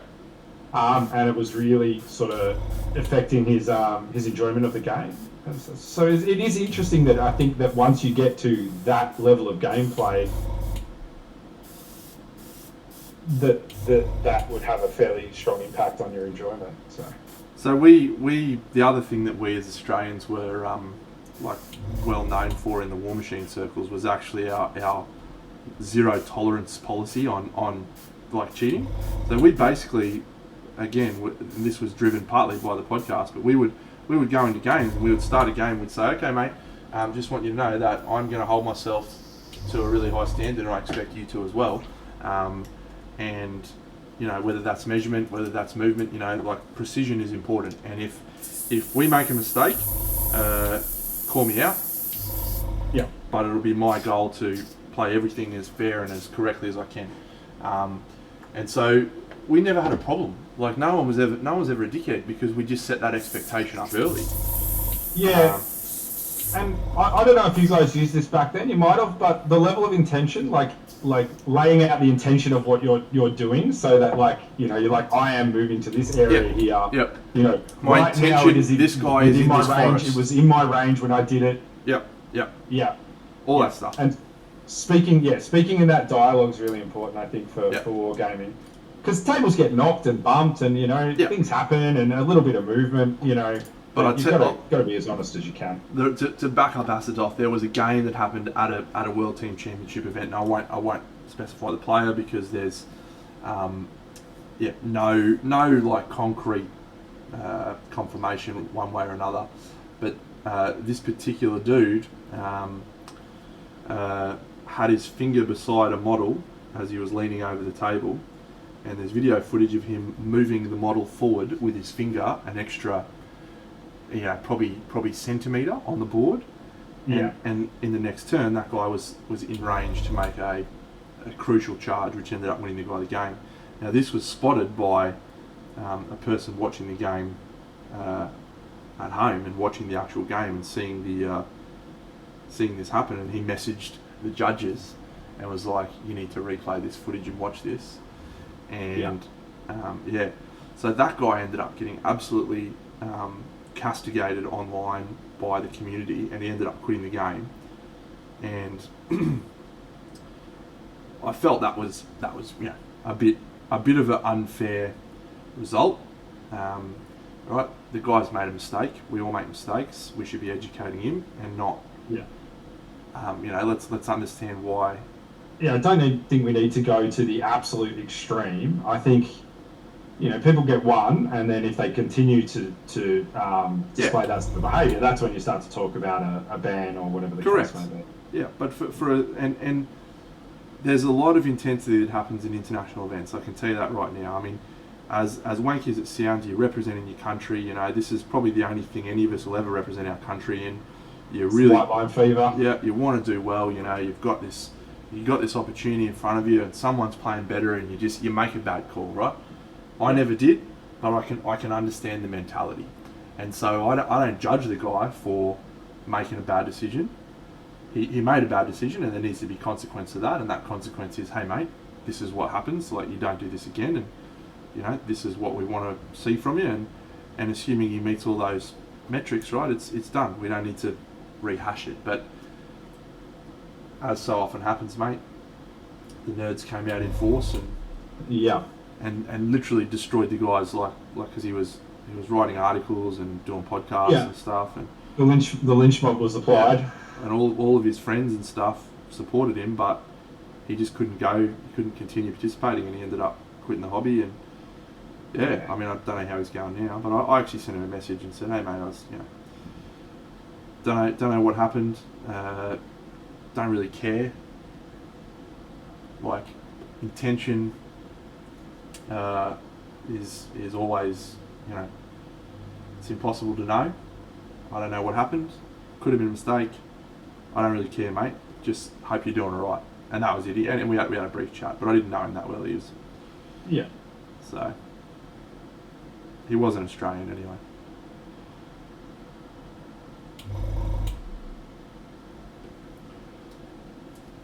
Yeah, people make mistakes, and you know we're not playing for sheep stations. Indeed, the sheep stations. I wanna do it to the flow. Yeah, that's probably a pretty strong point as well from Stab, that there is a fair bit of subjectivity that goes on in it all. So to answer the original question is, yes, a grid would be my preferred for a full correct competitive game. I actually think Shadespire is a very genuinely good competitive game. Yeah, I played it. I played it very competitively from season 3 and 4, just before COVID sort of took off. Yeah. Yeah, we were playing it, you know, 3 or 4 days a week. It wasn't. It's a good game. It never fully clicked with me. Yeah. Like I wasn't humming at any point. You know when you're humming on a game. Oh, yeah, You're like, yeah. yeah, fuck yeah. I never hit that sweet spot. I was working a lot with the Uthari's Guardians, which was the Wood Elfie Sylvaneth Yeah. team, and then I jumped onto Hrothgorn, the ogre fucking harpooner.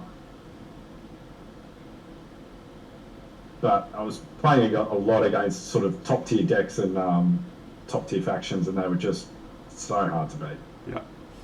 I actually, the deck building was something that I really liked about the game.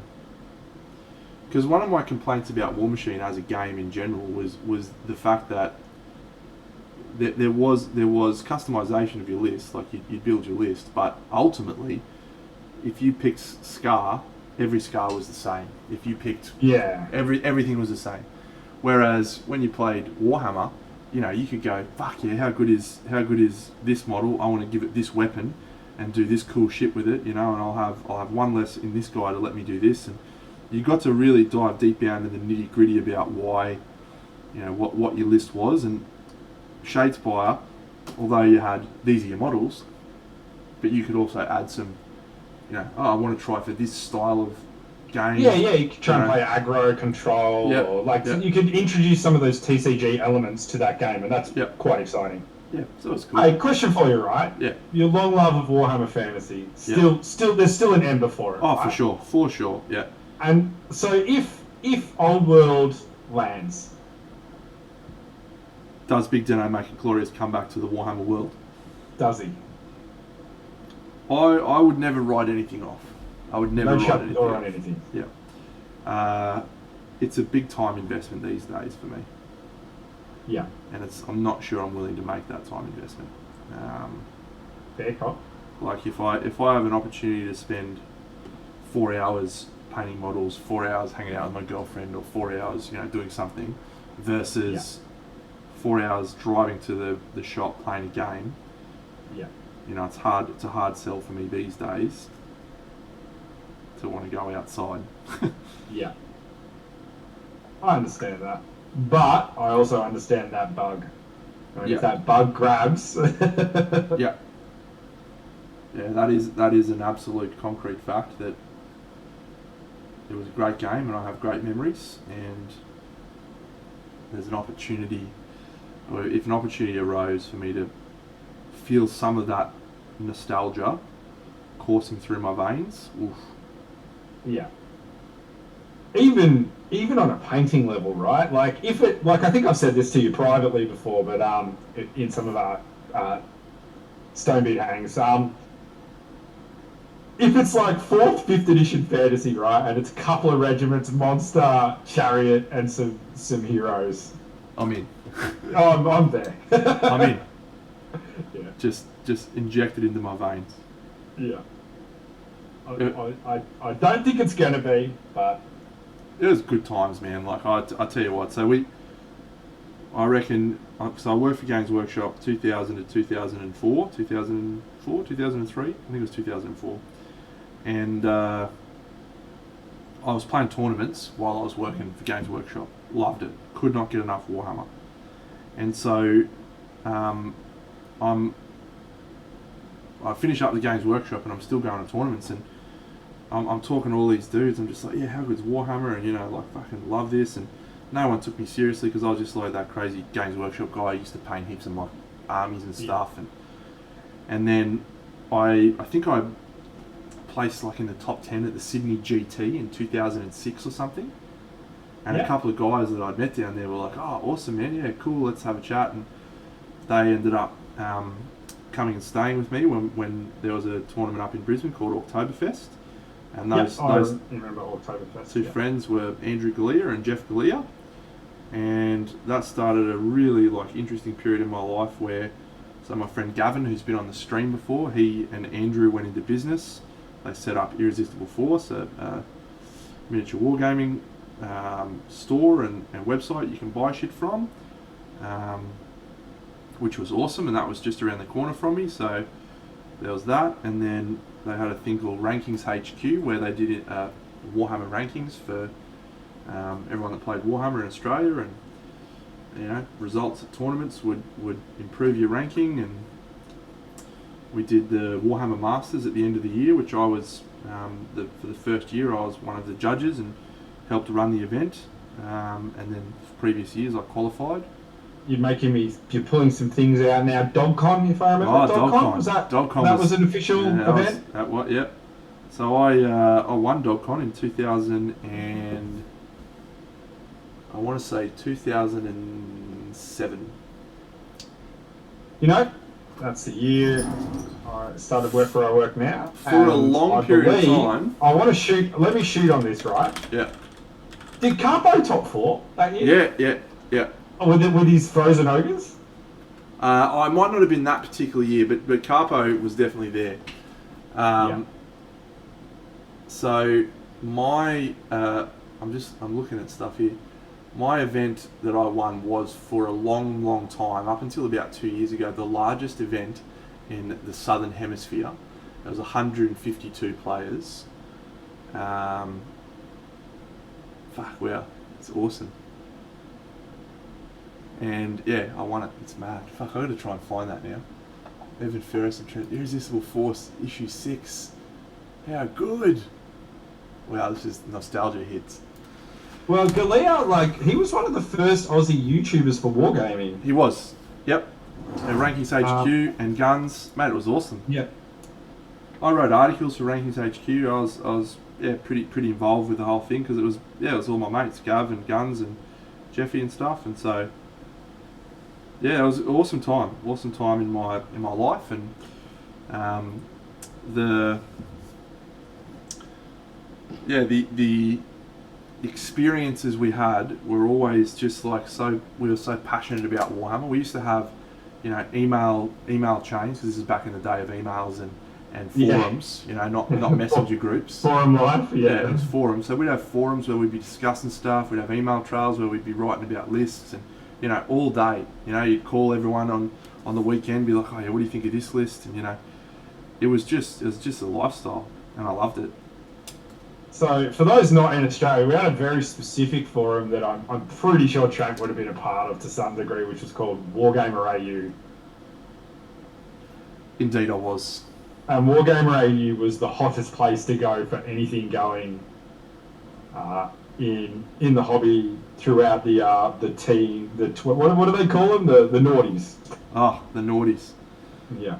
So when I was the job I'm at now, I've been there for 18 years. So when I was in the heyday of my War Machine days or my Warhammer days, I was on the forums every day.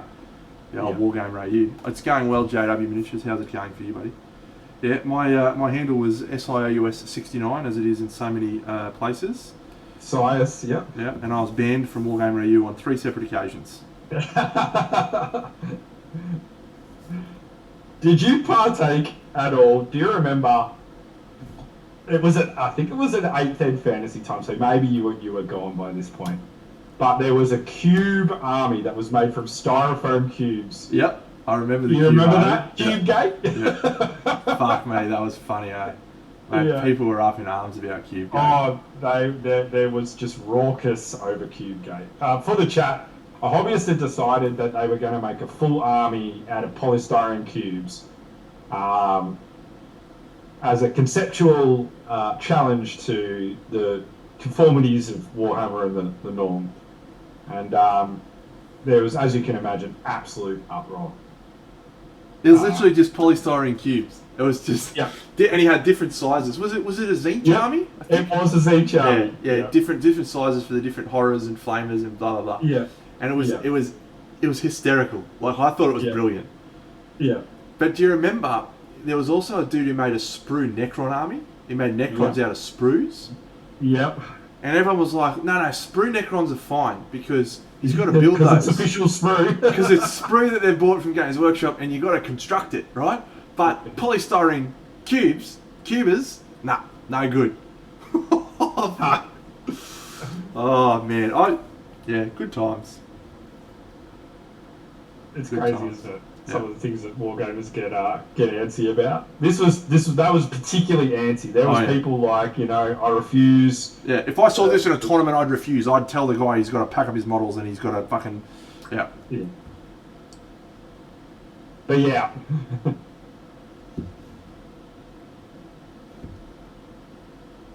I was always just sitting on the sideline of those things, just laughing. Just laughing. It's like, come on, mate. Like, it's not that big a deal. It's just some little toy soldiers. Can we just fucking relax? Yeah. Oh no, he's ruining my hobby. Mate, if that ruins your hobby, you got some fucking bigger problems than a fucking cube army. Yeah, these are some of the instances of probably what drew me more to painting than gaming. Yes, indeed.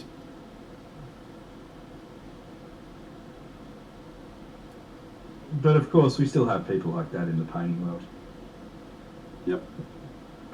We're not going to talk about Matt Varnish. Look, so many of those people are the way that they are because they are struggling for social skills. Yes. And I find it's better not to be engaging in arguments with them, but just be like, we're allowed to have different opinions, my friend. Move on. I actually think on a whole, the whole community has actually moved forward in this quite a lot. And then you see posts about rainbow space marines and people going, you're ruining my hobby, and you're just like, yeah, calm down, son. Just calm it right down. Yeah. Calm it all the way down on that one. Just having these really over the top opinions about the hobby in general is just One thing I do like is that the diversity in the hobby is growing drastically. Yeah, it is. It's awesome. But it's not just don't have such divisive opinions in the hobby. It's just don't have such divisive opinions in life, mate. People are different. Yeah. Let's celebrate that fact. Yeah. We've talked about this before, but if your opinion is going to ruin someone else's fun, I mean, you're welcome to have your opinion, but I think ask yourself the value.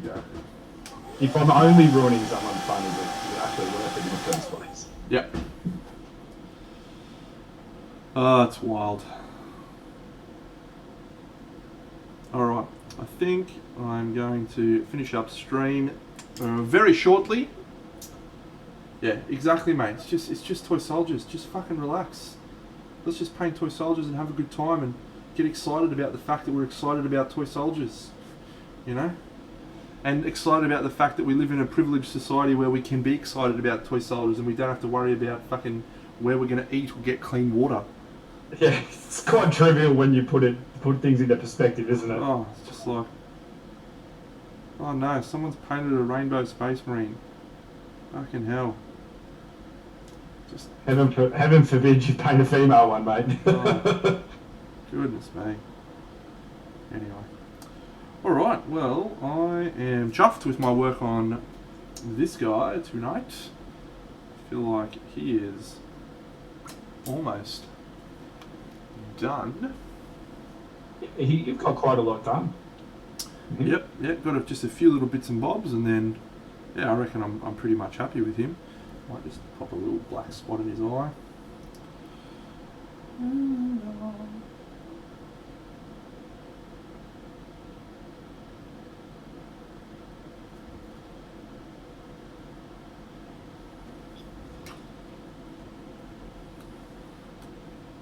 Wampa. I don't know what you're talking about specifically, but I'm going to shoot to this maybe being a reference to Lord of the Rings, just off the top of my head. Yeah.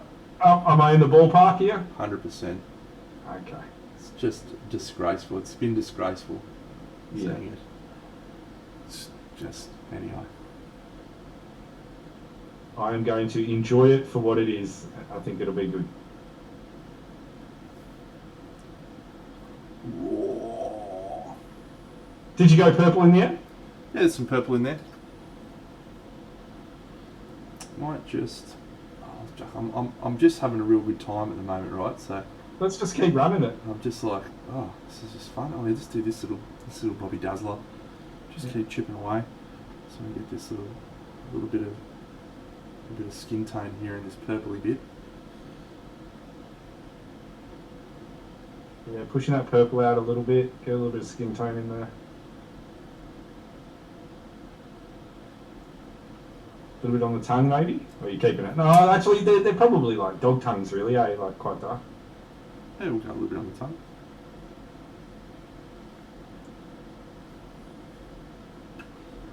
And then, boom. And hold everyone's hands.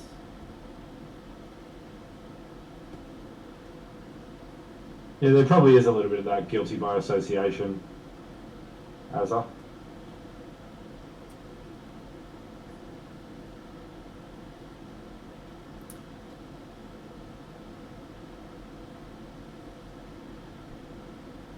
Yeah, that's a shame, Wavy. Yep. Big shame.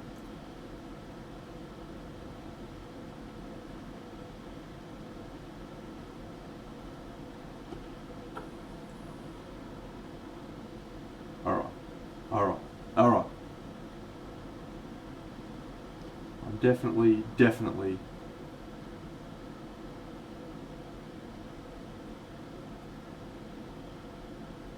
calling it a day now. Alright. Good, successful stream. Got a shitload done on this guy. Got a shitload done on my base. I'm frothing about my diorama. What a great night. Mapped out the future. Know what the next two projects are. We've got probably a time frame for our JC's collab. Fuck, it's good being Big Deno, eh? I gotta tell ya. Well, I'm not Big Deno. I'm just Bucks, and it's pretty good to be Bucks too, mate. In Buck's backyard. Oh, give me a home among the gum trees. Yeah. With lots of plum trees. Let's see who's... We won't be running that back for a stream intro, mate. We might have to find a stream intro. A sheep or two and a kangaroo, clothesline out the back, veranda out the front, and an old rocking chair. No, I don't stream. No, I've just been guest appearing here for the last little while and enjoying my time.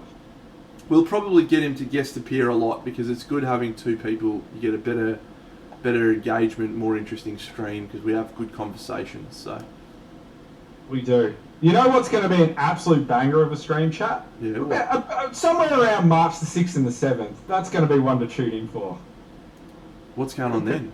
We've got a pair of birthdays that are just back to back. 6th, 7th, yeah, back to back birthdays. And I think isn't it? It's a party Monday too as well. On the 7th. Look at that! It's a party Monday. Here we go. and then I shall be getting married the week after. How about that? So, what's this guy doing? Really meaty. I like his name. What are you doing? Really meaty. Like that name. Meaty, can you talk for us, mate? I need to hear you talking, son. Meaty. No, at the moment, the only place you can sort of, I guess, you can catch me here with Deno, but I'll give you a link to my Instagram. That's pretty much all I'm operating at this point in time. And even that's been very new. Let's go raid Meaty. I like the sound of this guy. His name's really Meaty. I like that. And he's an Aussie.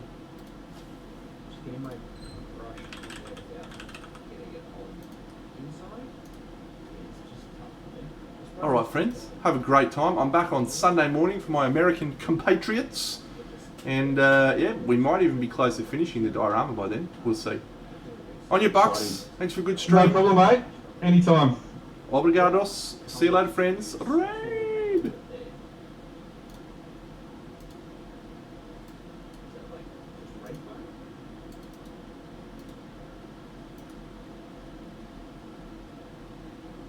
Big Dino hitting us with a raid of 63. Thank you so much. How the hell are you? What were you doing? And how fun is it? Where are you from? Show us what you did. Bring us up some pictures. We love pictures. And some toy soldiers. I am building some toy soldiers. Come on, Dino. Fucking hell. Some toy bees. This is my favourite moment. Swords. And you show them what you're working on, and they're just like, okay. Thank you for joining me. We very much appreciate it.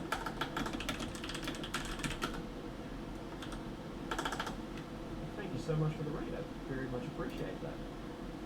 Wombosaurus for the follow. Thank you very much. Too distracted. Make progress. Yeah, just a little raid. It's, you know, we get 68 people all the time. 63, sorry. Ooh,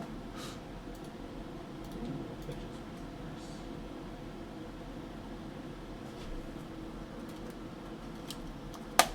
Oh, wow.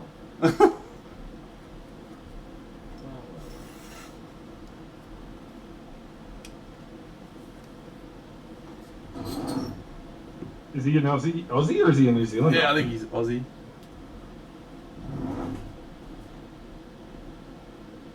That was something, a small diorama comment. Yeah, okay. Just doing some small soldiers. Yeah. This is massive. Wow. That's crazy good.